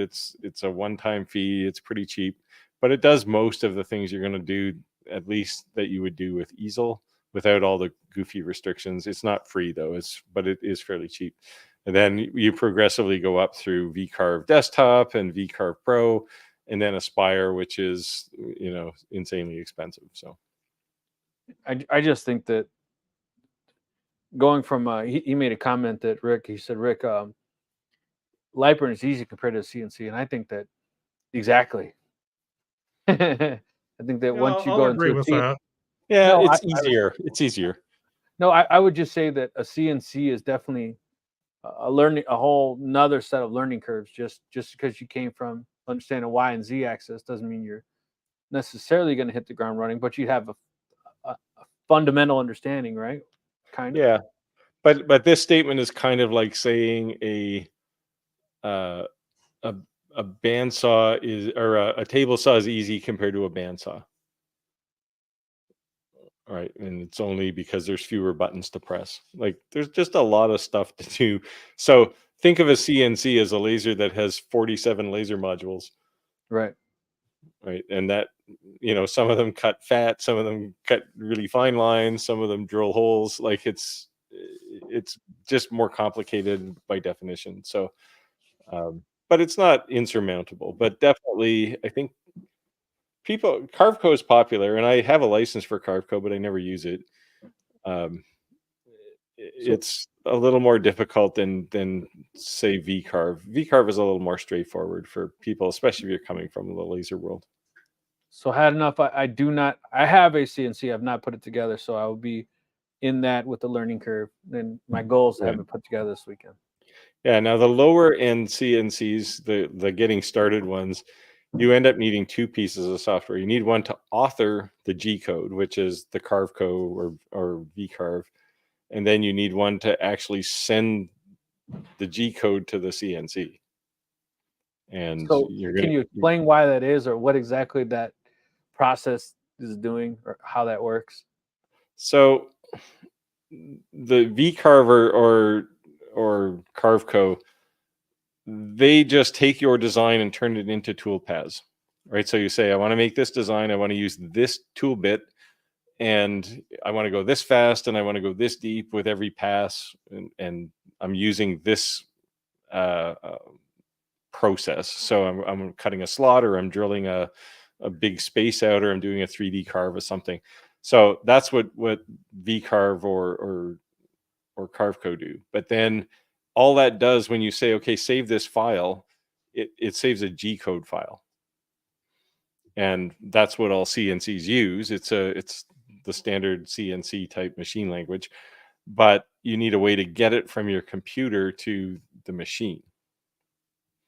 Now, some CNCs will have a USB slot and you can just take the file over, but they generally don't have front panels. So you end up using something like a G-code sender. So universal G-code sender is one. G sender is my latest favorite. Candle, which is decidedly my least favorite, just because it's kind of flaky, but you end up needing 2 pieces of software. There you go. And even on my Onefinity, I have a thing that will send files over to my Onefinity, but then I have to go over there and push a start button. Do most CNC softwares then make you buy like an extra package to go with it, that sender, or do they kind of all No? come So most of packaged? those G-code senders are free Okay. and open source, so you can go fix their bugs if you have to. But the editing software, the VCarve, they don't generally deal with it at all. Some will include a 1-year subscription. So Onefinity lets you pick between Carveco or VCarve, and they'll give you a 1-year license for it. Oh, look at this. The Bearded Viking is getting in deep into the laser game, jumping in with us. X2 is going to send me the P2. Right there, man. Well, now you're really into it. There you go. The addiction has begun. Yeah. No, Daniel, that's a terrible laser. You should just send it to me. I'll even pay the shipping. Shake Fu has their own software for design and sending. Yes. Yeah, they do. Some do. Yeah. That's cool. I guess I'll cross that bridge this week and I'll probably be asking you guys some questions for sure. So looks like we hit our time. It's 8:36. So I just want to say thank you guys for joining us in the live. Apologize for our earlier audio issues, but I think we've worked that bug out, so we won't have that problem again. And as always, we appreciate you joining. And we are now on 6:30 Central Time on Wednesdays due to your all requests. So if you can join us, I'd greatly appreciate it. You guys want to have anything to close out? I think you guys want to say? No, I don't think so. I'll see you all next week and have some good questions for us. We'll be glad to answer them. And Steve, Clack, he's going to put you. Oh yeah. Well, there'll be a short on my channel. Maybe not tomorrow because I got a guy coming, but there'll be a short on my channel to combat Mr. Clack's toothpick. I just have to figure out. I have to figure out what I'm going to do. All right, good. Thank you guys for watching. Appreciate you guys. We'll see you next week. Thanks for coming out, Clack. Yep. See you next week. Yeah. Bye. Bye.